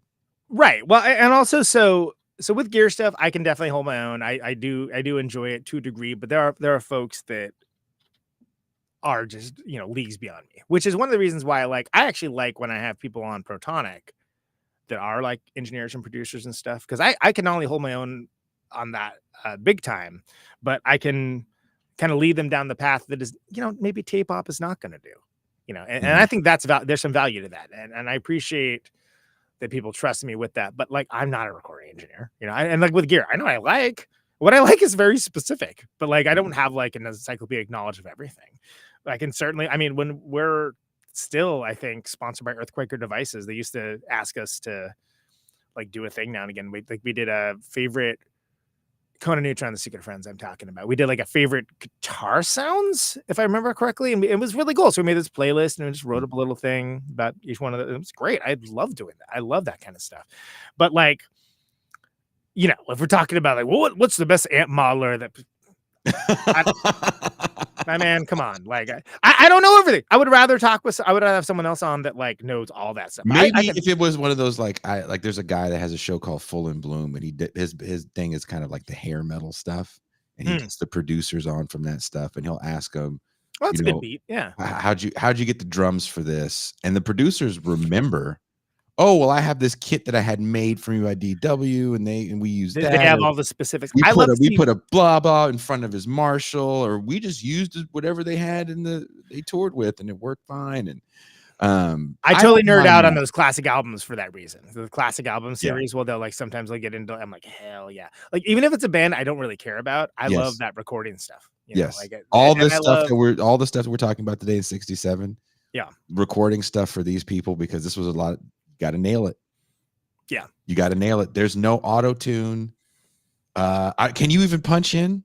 Or is punching in a thing with multi-track? Can they punch in yet? You can, but it's definitely not as easy as it is now to put it. So when you hear the subtleties in the remastered stuff on your CD, if you're a audiophile and have a CD, oh dude, listen to Nina Simone's voice. Listen to Livewire by AC/DC. Like you're ding, ding, ding, ding, ding, ding, ding, unmute. Dun, dun, dun, dun. You can hear, if you listen, you can hear that unmute. It's and you know what? I love that. I love that stuff, you know? And like I think about that and everything. Like thank you, DVMs, for the Household Gods comment. Yeah, thanks. I really, really enjoy that record. And that's different than any other record that I've ever made. And so there's certain things in that. It's like, I can like on that same one, on the first song, We're Going, Vern misses the stop and he goes, fuck. And you hear it in the room mic, and we kept that in. We actually cut the part that he missed, but we kept the fuck, and it's but you have to like listen to hear it. And that's just like sort of like an homage to like all of those records we love that have mistakes like that. I love those mistakes that you sometimes keep in. And like, yeah, it isn't to say it's to sound like a hot mess. Don't get me wrong, but like, and the thing I love about a lot of records from around this era is that like, yeah, there was less ability to cover mistakes. And that can work both ways, but like, and then you like you listen to Nuggets, right? You get a real like wide swath of what it is when they're not professional musicians, when they're like just people like banging out in the garage or like in their local scene. And I love that for obvious reasons, not because that's like my love language. You know, that's where I'm at all the time. Proto punk stuff that we talk about in 67, like Raw Power, for example. Think about how people talked about the players on that record compared to some of the players that are around that are, you know, superstars in the 60s. They're a lot better players. Absolutely. But they're so much better than what comes after them in the 70s with punk. No, that's absolutely right. And it's interesting because when you think of something like the Stooges, like they were like seen as like these troglodytes. Like here are these like who let these guys in the studio? And unfortunately, first record is 69, so we're not covering Stooges yet on this show, but we will eventually. But like, but it also brings a vitality that like things are starting to like. There's a quick race to. You go from Revolution number 12, whatever the big blown out one was, to like, the one that's on the White Album. And like people are like, no, let's have this and be in like a more presentable, more friendly manner, things along those lines. And then just like Alice Cooper Band, who in the 70s were basically the anti-hippie band. Like everything that like the hippie generation was like defined for is like, yeah, we're not for that. We're doing this other thing. And they're bringing back theatricalness and vaudeville and in the stage show and stuff like that. And bringing forward a different type of rock and roll that like has this pomposity and grandiosity to it, but has an immediacy to the music and the songs that didn't exist before, which again is wildly influential to things like the Misfits and stuff like that, like all the way down the line, like, Cramps, like whatever, like you get all that intensity is coming from there, which is reaction to a lot of the stuff we just covered, which is to say that like, this is sort of at the beginning of where stuff is good. And, and again, in the comments, the drug use doesn't get self-indulgent. These guys aren't mega rich. We got to remember too, there's only a short period of time where rock guys are making fuck you money. Right. Exactly. Yeah. It's that's not, true. and it ain't the 60s. Yeah. Yeah. No. And it's again, look at the, when we think of like these Spinal Tap style excursions, right? Look at like Led Zeppelin. Yes. Perfect example. Because Led Zeppelin started off as the New Yardbirds. It was the New Yardbirds. And they had to go under that name because nobody knew the hell Led Zeppelin was. And so they go out there on that first US tour and people are like, what is this? This is crazy. And so they become Led Zeppelin after that. And they're coming at hitting it hard and fast. And I don't want to talk about like who ripped off whom with Led Zeppelin songs. Doesn't matter. What I'm saying is it's a style of rock and roll that was hitting harder. That again, Black Sabbath, huge Beatles fans. Yes. That was their favorite band. But Black Sabbath did their own thing, emulated 100,000 times over. You have these people changing the game and changing what we think of as rock music. You get those fakakta movies like what was the I always hate on it. I can't remember what it is. The with they're following the band. Fuck, I can't think of it right now. but it's like the groupie movie, the Lester Bangs movie. Almost famous. Almost famous. Yeah, almost like couldn't remember that at all. Almost I was trying to think of Stillwater. You get. I thought that's what you were talking about. I wasn't sure. Yeah. You get that pastiche of like Stillwater that poisons an entire generation of music fans to think that is the only. Everybody's a temporarily embarrassed superstar. Again, not taking any lessons, like acting as if punk rock didn't exist, et cetera, et cetera. Still something you never see documented unless it's in like Green Room. Which is a great movie, but it's its own name. I watched it once. That was enough. It's enough. Too real. I live that life. Yeah, it's too real. Too real. There's two movies that are too real. That and The Sound of Metal. Sound of Metal. Too real. I was like, there's no way in this world I've never came across this person because this is my life. This is both of them horror movies have a very specific style. Oh, just the opening scene. My cousin, you can play in Portland, and my cousin knows. Yeah, I know. It's just like there it is, and that's about it. And that's about it for depictions on there in writ large. But I think it's fascinating to be able to go through. And there's a great song. There's a great podcast. If you're into this kind of thing, called the history of rock music in 500 songs. And this dude, as a labor of love, is like going through the entire history of rock music. So it starts off, and it's like we're talking about 1920s and stuff, and it's just like, oh my god, this is like doing homework. I feel like I'm in the library right now, right? But he's starting to get into like this, like the stuff that we're talking about here, and it is fascinating to be like, as recording process changed, as popular taste changed, as music suddenly became about teenagers, music suddenly became not about teenagers, so on and so on. Fascinating. I highly recommend anyone that's into these shows to check that show out, because he just seems he puts them out infrequently these days, but like they're really well researched. He started breaking them up into parts and stuff. I find it cool. And again, like when people as a monoculture, like rock music is over, but fuck you. Seriously, fuck you. Every music is doing just fine. You just aren't paying attention to it. Just because monoculture doesn't pay attention to it doesn't mean it isn't thriving. And that attitude makes me crazy because it's any other medium, it is accepted that like, okay, this is like something that's like, this is the niche of this film. This is the niche of this style of comedy. This is the niche of like whatever, visual art, whatnot have you. And for some reason, music stuff has to be monoculture. So when Grammys come on, I'm like, I don't like any of this. Like this stuff is like ear cancer or I don't care about it. One or the other. And there's nothing in between. Like every once in a while, they'll let somebody in, like a Congleton got a freaking Grammy for a St. Vincent record. Great. You know, they finally gave Metallica one, you know, years after the relevancy. Years after that, yeah. But that stuff is not, it's not the It's vitality not a cultural of music. signifier. Oscars and Grammys.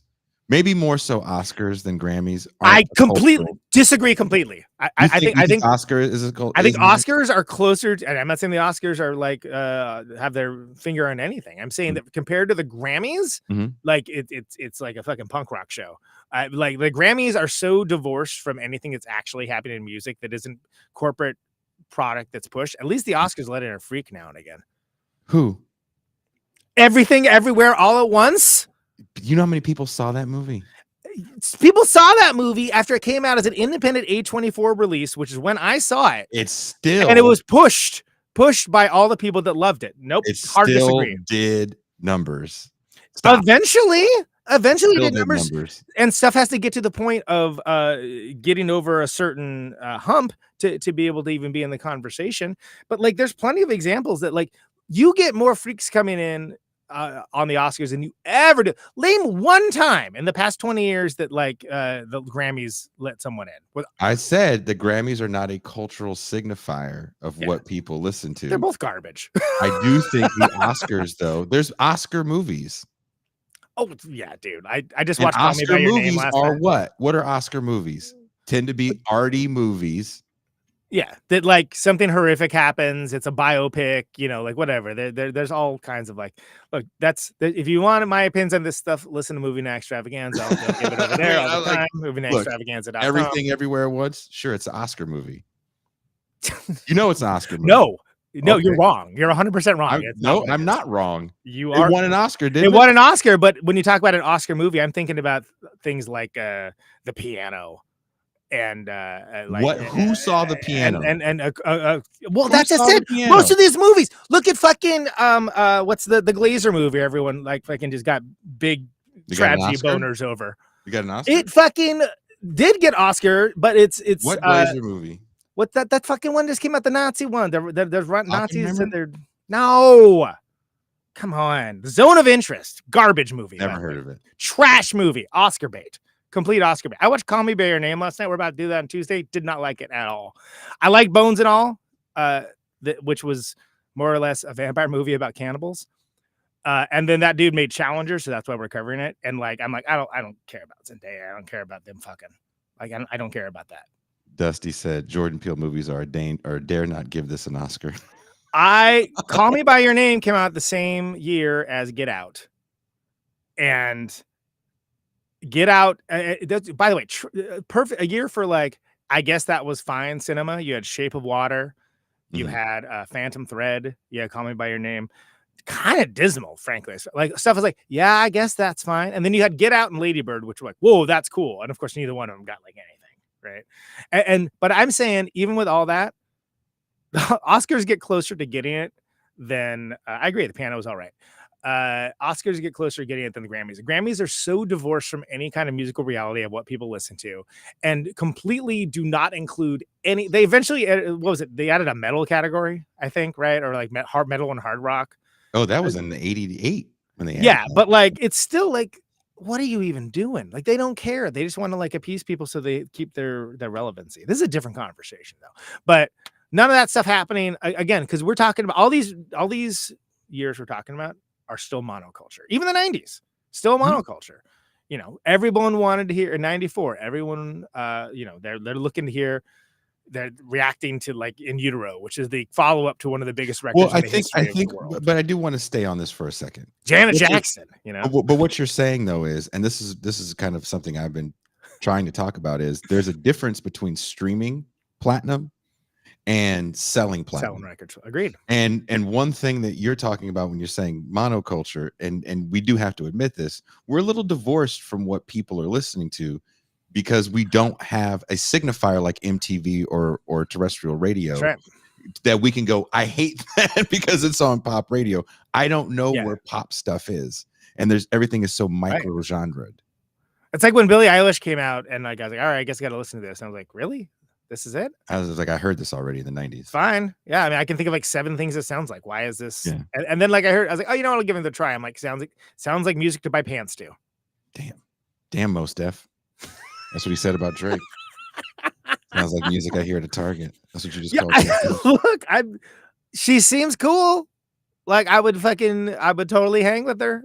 But like I don't understand why that's popular and like so many other things are not, because again, we don't exist in the monoculture, right? We have all these balkanized like look at this show. This show is a subsection of your show. Another show. It's a subsection of like another thing that you do. Yeah. It has like a Venn diagram of like the protonic reversal world and all that rock nerd buds. And like it is like you need a freaking conspiracy theory board to like track it all. Yet it's doing something of value, I hope. And people are getting something out of it. Like it's not a monoculture. I looked up who's streaming and who's selling tickets, right? Because Stevie just said Rico Suave was huge in 1991, and you're right. Rico Suave was here. Was it the year it came out? Suave. I don't know. If that was the year it came out, it was massive. I just remember, and that's the dude from Suave. Not just one of the guys. That's the dude from Can't Buy Me Love. Oh, really? Yeah, he was a bully in Can't Buy Me Love. He always wore the half shirts. Yeah, it's a 1990 single and appeared on the 1991 album Mo Ritmo. Okay, there you go. I still remember it. Why do I remember Rico Suave? You know, because it was a monoculture moment. It was that video was everywhere. The video was everywhere, and people bought the single. So when we think about 67, right, you had to go buy these records. You couldn't just stream them. And there is a very different relationship you have to music, in my opinion. I don't know if you agree with this. When you physically purchase it, than when you get it for free. When you look at some of these streaming numbers, and which, by the way, buy Conan Neutron, The Secret Friends records, neutronfriends.bandcamp.com. Thank you. Put it in the comments. But I have a personal relationship with my music for a low nominal fee, or stream it for free, and I won't see a dime. Thanks enough for nothing. Oh, you'll see a dime. I got paid $8 the other day. You'll see. Yeah, we will see a dime. You have way more plays than me. I got $8 after CD Baby took their cut. I know you're getting at least $25. Yeah, it's more. It's more than that. But if you see like how much a tank of gas costs, it's like, oh, cool. There's 3 months of streaming. Great. Yeah. No. Great. I didn't say it was a lot of money. No, it isn't. Don't worry. But 10 million, there's what is it? 1,500 streams for one record sold, right? And so there's people that are platinum from streaming alone. Yeah. But they can't sell out the tours that are booked. No. They're canceling tours because there's no attendance. Yeah. That was not the problem in 1969. No, like it was, yes, it was a very different world again. And again, we still have monoculture moments too, that are, I think after the 90s are gone. Like, I mean, into the 2000s, you get a little bit of like the front end, but then you get Napster and you get everybody getting free music, which of course Lars was all mad about. And then that starts to change everything. And then they're like, well, hold on a second. We need to figure this out right now. If we don't figure this out right now, like this industry is screwed for forever. And so what they did, and I give them credit, I never thought they'd be able to pull it off, is they trained everybody to rent their music. And I never thought they'd be able to pull that off. And I also never thought that like they would invest the money in the infrastructure internet wise to be able to accommodate it. And they did both those things because they knew that they would be losing trillions of dollars in the long term if they didn't do it. And now there's entire generations that have come up that don't like, they think of like the idea of like, why would you have music as like a thing that's here? Like, I don't need another thing that like, what is this? This is a physical represent. I don't need that. So it's everybody's sharecropping, We're sharecropping for Spotify. We're sharecropping for Apple. We're sharecropping for Tidal, Deezer, whatever it is. We're all sharecropping. They can yank that stuff at any moment or change the rules at any time. And culturally, we decided that's okay because it doesn't matter if artists actually see any of that money, despite everybody high and mighty. Oh, the labels aren't in control anymore. Yeah, sure. Labels aren't in control anymore. The people that are in control are these walled gardens. And are there ways to get around it? Sure, absolutely. But like the idea of being able to actually make a living off of your music now requires constant hustle. And I say that as someone that like, that's what I do, man. It requires money. Well, or just be a trust fund kid. Yeah. Yes.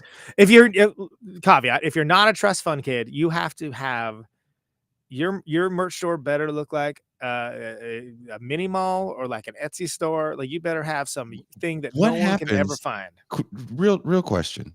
1967, people are selling records, they're flying up singles as well, flying off the shelves, right? Yep. Concert tickets sold by the bundle. It was also cheaper to go to a concert back then. Also, it's cheaper to live back then.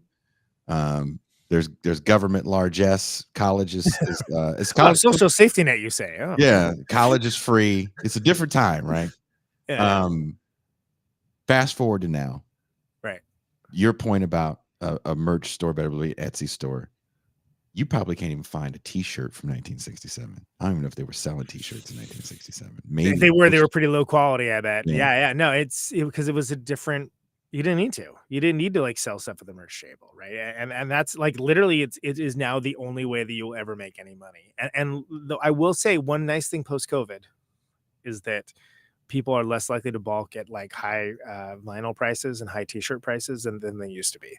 And that's good because people can balk all they want. Don't buy it. Don't buy it then. Like, I don't like, what do you got to have an opinion about this? But like, if you need to have a constant churning of the new, if you're playing to crowds that have seen you before, that's like, oh, I haven't gotten that yet. Or that new T-shirt design is fire, whatever. And so it forces everyone into this mindset of like having to like create just to keep it sustainable rather than like these bands would like they put out 2 records a year, right? But there wasn't like they were constantly like having to worry about what the sweatshirt designs and whether we need hoodies or zip up sweatshirts, and like whatever that can be cool. And you can look at it like that's something to overcome, and you look at it like something to celebrate. And I think it's a little bit of both. For me, it's a little bit of both. I like the journey. I like doing it. But can I ask you a serious question? Lay it on me. If you don't want to answer this, I'm fine with that. Okay. And maybe this is a question I wouldn't feel comfortable answering 5 years ago. Okay. If you didn't have to give a shit about which shirts you're going out with, how much backstock you have from the last run that didn't get sold. I'm inventorying that stuff later today, by the way.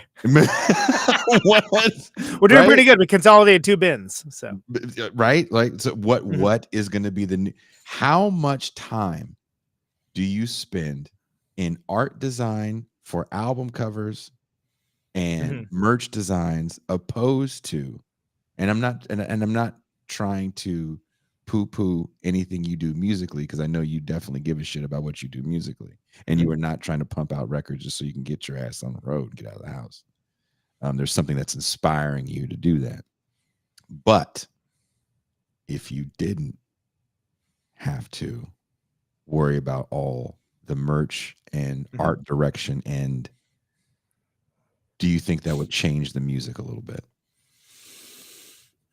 Interesting. Okay, so there's a few ways to approach this. I'm gonna take it from a couple different ways. One of which is that what I do so of course I've done other things. I think the Household Gods record got mentioned earlier in the comments. Some people talk about Replicator or whatever, but Conan Neutron and the Secret Friends is my main thing. It's my life's work, right?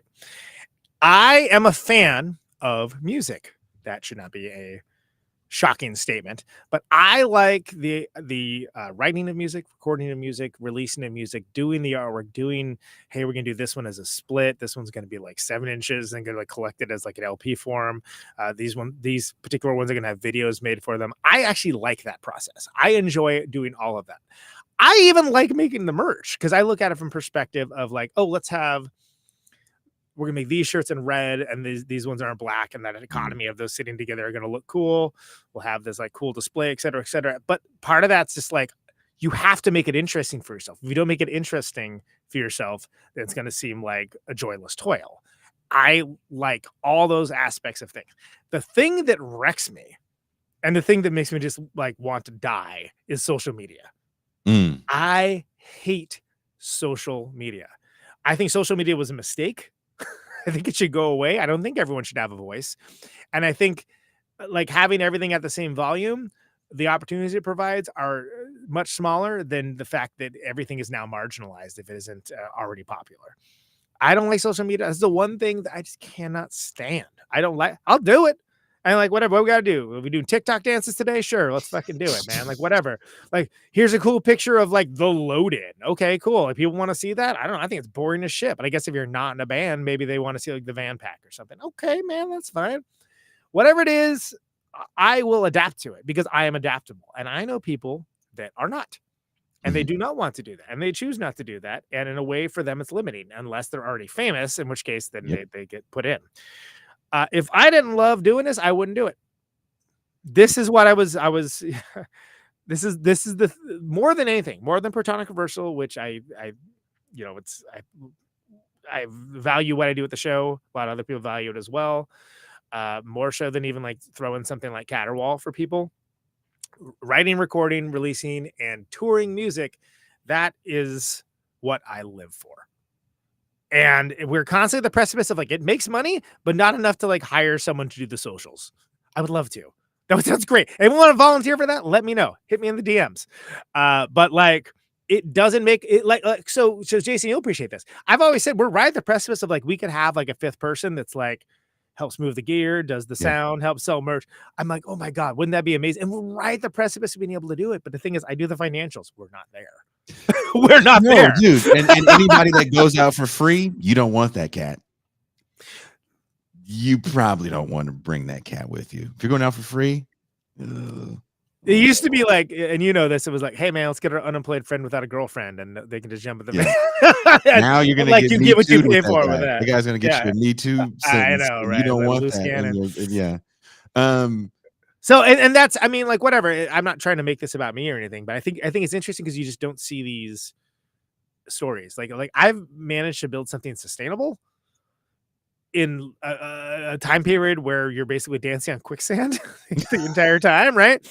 And I don't want a cookie for that or nothing. Like I don't even know if it's interesting. Maybe it is, but like I don't think people understand like how much just like buying a t-shirt on or a record on Bandcamp Day like helps. Like, because the thing is, if one person does it, yeah, who gives a damn?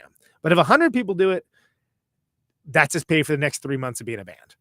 You know, and it's such a thin margin. Yet all of us are trained to just like music is free, and you know what we got to pay? Oh, we got to pay that cable bill. Oh, we got to pay that power bill, right? And it's like, okay, well, yeah, you got to do those things. I get it, but do you have to pay for Netflix? Do you have to pay for Hulu? If you listen to a record so much on streaming that it's like, oh man, I can't stop listening to this. It's so great.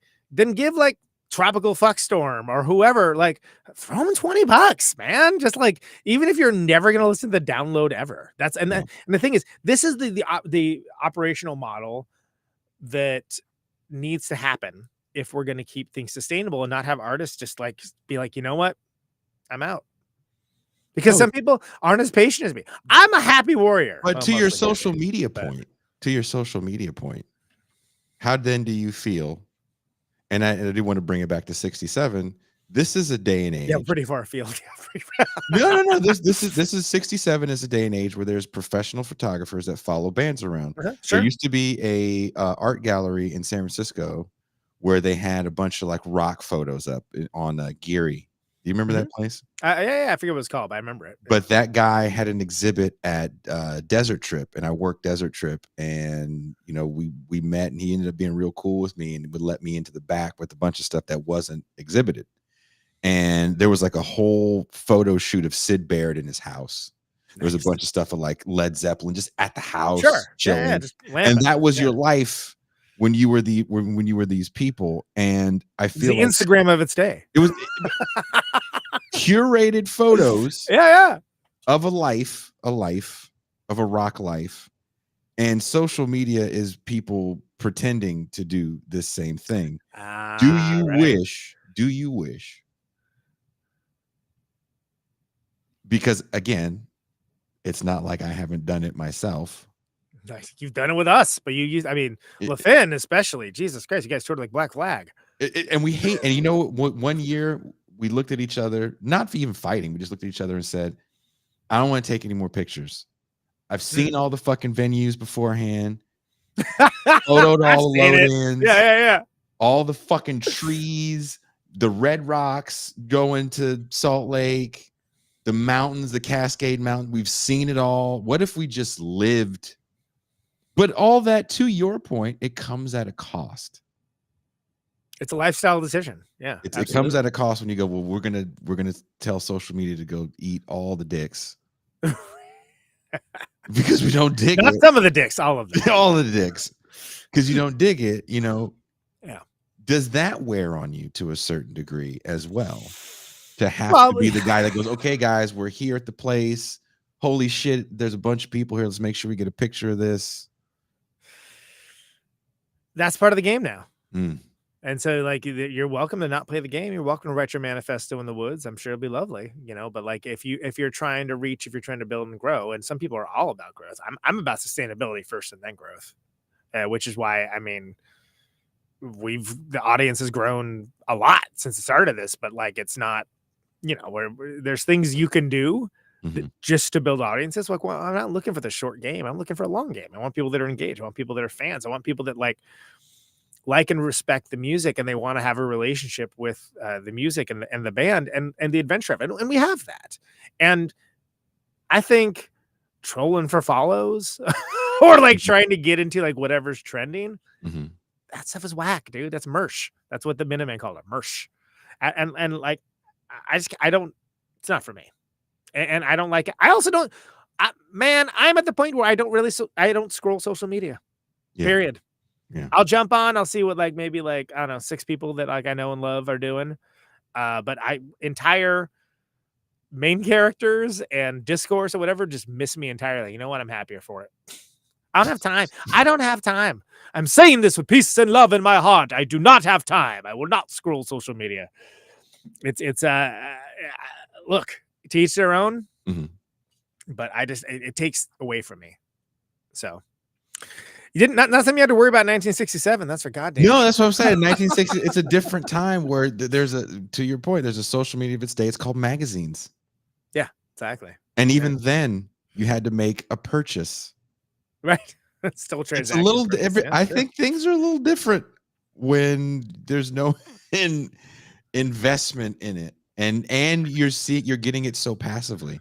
Music is it's so easy to be passive disposable. right I think you're right. You're onto something with that. Like, it's much easier to forget about it. And let's just take the whole price thing out of it. Not a lot of people tour where it's affordable for you to go see a show in 2024. It was extremely affordable to catch, and these guys were playing multiple sets. There was matinee shows in 67 and night shows in 67. So you could go watch both shows for like $5. Yep. So it was. I'm ready. I'll do 2 shows. We'll do that. So if people want to see it, let's go. Like, I'm ready. It's just that model that's not the model anymore. It's not the model, and it's not sustainable. Venues can't stay open. I mean, there's a million reasons why.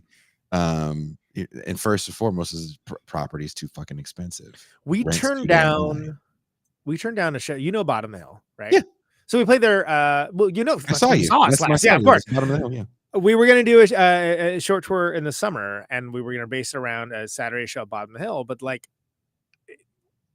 the inside baseball of it doesn't matter. But I was like, you know what? It's not going to be as much of a banger as I thought it was. And knowing the Bottom of the Hill is one of the last independent venues in San Francisco, and like struggling every day. Like, I talked to Lynn, the booker, and I was like, you know what? I think you should give this a miss. I think we'll come back in the fall when we can reapproach this and know that it's gonna be a banger show, because you can't afford to miss on these anymore, because if it's like, and that sucks. But she's like, I can't, and she was like blown away, and I was like, no, it's fine. Like, let me have their tours. We'll be back in the fall. It's not a big deal. Like, but like, I want Bottom of the Hill to be protected. You know, I need these non-Live Nation venues to still be around as a music lover and as a musician. And sometimes ego can get in the way, Jason. Are you aware of this? No, I Because, want like, to play the Fillmore, even though I know no one's going to show up. Yeah. Well, I mean, hey, that's bragging. If someone asks you if you're a god, you say yes. If you pack Fillmore, play it, right? Yeah, hey man, good on you. I'm ready. Like I played the biggest I ever played in SF. Is the Independent bigger than Great American Music Hall? I can't remember. But Nope. The The Great Indie? American Music Hall. The Indie? Yeah, The Great American Music Hall is just under 1,000. I played that. That's the biggest I've ever played in San Francisco. Great American Music Hall is pretty big. I used to work at Great American. Lung just played with Dead Bob there. Did it do well? I think they have a new booker. I think they have a new booker, and they're doing a lot more crazy, heavy stuff there. You know, also growing up in the Bay Area, you know, San Francisco was kind of a holy ground for a lot of this music as well. Because you could still afford to live there. You still afford to live in the city. What happens again? Back to 1967 to now. What happens? 67. We already said it, right? There's free college. There's you could drop out for a minute, chase a band you like, chase a dream, chase some drugs, whatever it is. Go to San Francisco for a bit before you go finish. We're talking about the Great Society programs like 65, so on and so on. Yeah. It's affordable to live in this major metropolitan city of San Francisco. So you have a massive scene, right? Yeah, what's your job? Nothing. I don't have a job. I'm playing music, brother. Playing this music. Yeah. I play $40 a month for rent here on Haight Street. I'm holding down this couch. That's my job. What happens to music scenes when there is no affordable place for artists to live, practice? There's no places for them to play. Are we then going to be stuck with social media? People that know how to work social media, opposed and bedroom musicians opposed to people that actually know how to get out there and play and be entertaining. You get stuck with influencers. That's correct. Influencers. You get stuck with projects. You get people recording projects that are not bands, and you have people increasingly isolating themselves from the experience of music in real life. And you know why? Because it's a bitch, man. Like at the best of time, it's a minor pain in the ass, you know, like it's because you're away from your home, like you're dedicating your life to be like spending long periods of time driving and like moving heavy things unless you got people for that. And at the worst of times, look, that's a whole nother podcast, but like it's way worse. So it has to be something where you really love it. It has to be something where you're getting something out of it that is a reward that is not financial. And you know, at the best of times, you know, we keep it sustainable. And like, again, that's just constant hustling. And we do make money, not lots, but like people, you know, we're at the point where like when people do a tour, like they come away with money. Is it huge money? It is not huge money, but they come away with money. And I'm very proud of that. But that's not by accident in this climate, this economy. And most people don't have the ability to take that risk, or they don't have the boldness to do that. And some of them honestly like shouldn't, right? Like not everyone should tour. No, sorry. But I'm seeing these people that are popular on, and I'm wondering how this influences music, right? Because again, 67 is a year where it's like, oh, let's go to San Francisco, meet some cats, take our acoustic Can you imagine guitars. if Jim Morrison was on Instagram? Can you imagine how insufferable that would be? like seriously, him talking about Native American man fucking possessed his soul. He's the Machine Gun Kelly of his day. You know what I mean? Like I don't want to. This fucking asshole. Does he play music? I guess so. I don't know. Reading his fucking poetry all the time. No. Oh my god. Can you imagine that? Wretched. Yeah. Like it's just like the worst. But like Janis Joplin would be like, hell yeah, what's up, Janis? What do you got going on? But What's you could just meet people like again, misspellings all over the damn place because she's wasted, you know. But can you imagine though, being somewhere again, hanging out with Kid Candelaria for all those years and hearing all those stories about how they were hanging out with Carlos Santana and Janis Joplin, and that's a different feel when you're jamming, and there's a competition between these people as well. Carlos Santana with a collaborator post about ladies' shoes. Okay, sorry, I just need to get that out there. But seriously, like, you know, there's even a Bay Area LA beef where they're like, oh, we want to come harder than the mamas and the papas, you know, those frilly shirt wearing people is what Kid would call them. Yeah. Does that go away in this digital era? Because how do you have that level of camaraderie when you're not? Well, there's no regions anymore now. Yeah. Like, I mean, like the regionality has to do just as much with you know, a minor niche pods than anything else. Like it isn't like LA versus San Francisco. It's not East Coast versus West Coast. It's it's a Drake versus a yeah. And that's, you know, and people will fly the flag for that kind of stuff, and that's fine. That all seems like just like wind and hullabaloo, except for the broad strokes of it to me. Like I don't understand that. So, but what I am about though, so first of all, these corporate walled gardens, they ensconce people in these cozy little circles of confirmation bias anyway. But I'm about creating our own. Like when you think about something like Caterwaul was a 4-day music festival that happens in Minneapolis, right? Every year. I throw that with my label guy and Melanie, Rainer Melanie. And what we're doing isn't just having a bunch of bands play and people coming out to see those bands. What we're doing is creating an alternate form of being for those 4 days where people aren't trying to extract value from you at all. What you're doing is engaging with this kind of weirdo sort of outsider music. If you think of it in terms of monoculture, you've seen bands that you would never get to see before. Maybe bands that haven't played in a really long time, and you're able to be around the people that share those interests, and you can hang out, you can have conversations with them, you can talk about whatever you want to talk about with them. But it's an alternate form of being that exists in the real world, which is so rare, because even things that started off doing that kind of thing, like a Lollapalooza or whatnot, right? Yeah. Like it's all making money, man. Everyone's just doing what they can, hustling to extract as much value as possible from the attendee. That's not what Caterwaul is. And you know what? Could we do that? Yes. Absolutely, we could. And you know what? If we approach from that perspective, it would be successful. I could probably, you know, quit doing day jobs and great, but that's not what we're trying to do, man. That's not what we're trying to do. And that's harder. It's always harder to blaze a trail. So that's why whenever we do these things, I always shout out the Velvet Undergrounds and the Captain Beefhearts, you know, all of the more like crazy oblique pioneers who got scalped kind of mentality, right? Because for me, that's so important to talk about the people that, like, you know, again, are boldly charging forward and pushing things in a way that, like, you know, maybe pick up later and becomes commercially viable in a way that the originals never could have imagined. That's important to me, because that's like where I'm coming from. And that's kind of like, again, love of the game to a certain degree. And that's why I do what I do with playing music and everything else, and why with Platonic Reversal, it's a big enough show, you know, like it's very well respected. It's like one of the top 3 or 4 or 5 that people think of in that genre. Great. It'd be bigger if I didn't put any scrubs on, you know what I mean? Because there's people on, it's like, man, I love your record, but it's like me and 3 other people, and I put them on the show to change that. To hope that people will stumble in and be like, oh wow, this is great. Sometimes that works. Juna, everyone loves Juna now. Great. Well, Donna used to open our shows in her old band, Patron Jewel. And I was like, God damn, she's such a talent. And she did June. I was like, I want to have you on. Let's talk about this record. Let's go in depth into it, because it's important to me. So it's important to me, hopefully be important to people later.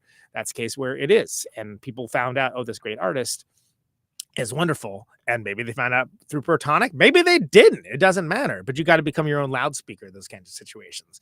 So therefore, I always put a high valuation on things that are not corporate product, or not people that come from like children of privilege, and that are artists that are taking important risks.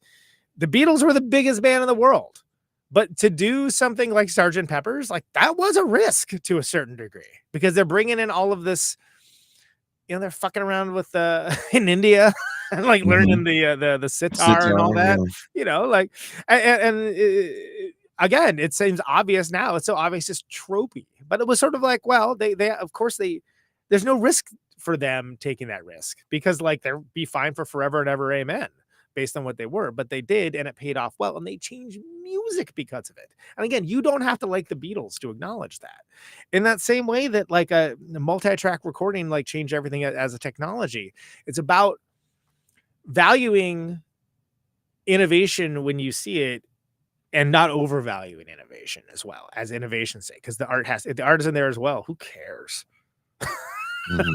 And again, if the Beatles like wrote crappy songs, you know, we wouldn't be we'd be talking about them like we talk about the Trogs or something along those lines, right? So it wouldn't have the same way. But I like the Trogs. I love talking about the Trogs too. So I don't know where I'm going to any of that, but like, thank you for coming to my TED Talk. Well, it's a clippable moment. That's all that matters. Is it a clippable moment? Trogs do wild thing, by the way. Can I put it up with a fucked up title that calls Conan hates the Beatles and you don't, and then people say why you're wrong? That's my new favorite thing to do. Conan hates the Beatles, and be like, "What? He doesn't know the Beatles." I can't wait. Watch the clip, and he doesn't hate the Beatles. I just wrote that to fuck with you. So you do whatever you want, man. Take that. Thank you, Conan. Thank you guys for hanging out on this lovely. I think it's a lovely Saturday. I'm in my very dark room. I'll see. I haven't looked outside yet. Yeah, I don't know. It's supposed to be nice later. Ben Burgess is coming down. We're gonna have a get together here. Tell that dude I said what up. Mexico. Will do. He also told me that if I dare talk about 69 and 70 and don't have him on, he'll be very upset with me. It's gonna be a while. I mean, we got 91 next, then 82, then 77, then 94. I just get nervous when jumping in the 60s, dude. I hear you. It's like sacred ground for so many people. I like it. I think it's interesting. Well, here's, if I may, and I can, I think that it's interesting to hear it from perspective from folks like us that didn't grow up in it, that aren't like reverential to it. We're looking at from the perspective of like dudes that came up listening like Slayer and Black Flag and stuff like that, right? I mean, it's coming out from a completely different perspective, and I think it's time that that become normalized, and I'm happy to do it. Like I said, I'll do this for free, man. It was shoved down our fucking throats. Oh my god, it's impossible to overstate how much boomer culture was shoved at Gen X. It's still a lot, but with Gen X, it was just like, no, whatever your little thing you're doing doesn't matter. It's all about the 60s where we redefined love, and we get it, we understand. We're Jesus Christ still talking about it, huh? Thanks, Forrest Gump. I know. Real quick, Conan Neutron, The Secret Friends, neutronfriends.bandcamp.com. Buy my t-shirts, hoodies, records, digital music, also on all the stuff we don't get money. Proton Controversial, my show, protoncontroversial.com.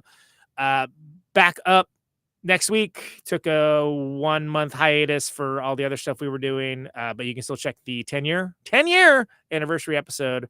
13 different guests. One of the last interviews by Mr. Steve Albini. Actually, so check that's still up, and in some places it's even clipped out, but follow Patron Controversial on all the things. Moving Extravaganza, every Tuesday we cover movies. It's Big Gay June again. I still think we can come up with a better title, but we got Call Me By Your Name, Favorite, Carol, and something Tangerine coming up. Bam. Do you know Bam from him and Dan from the Internet's show? What the hell? Power Report. No, DeForest was trying to. I'll tell you. He's cool. Bam's cool. So he's coming back on again for that. And let's see, Caterwaull's over, baby. So I don't have to plug that, but come up with a name for this show. Name this show, please. There was a name somewhere someone came up with. It was a little long. It's gotta be short, man. Like every other thing I have is like wild long, except for Caterwaull. There you go. Let them people know, Conan. Everything you got is mad long. Everything I got is mad long. You don't know how it is. You don't know what it's like to be the long one, to be the strong one between these thighs.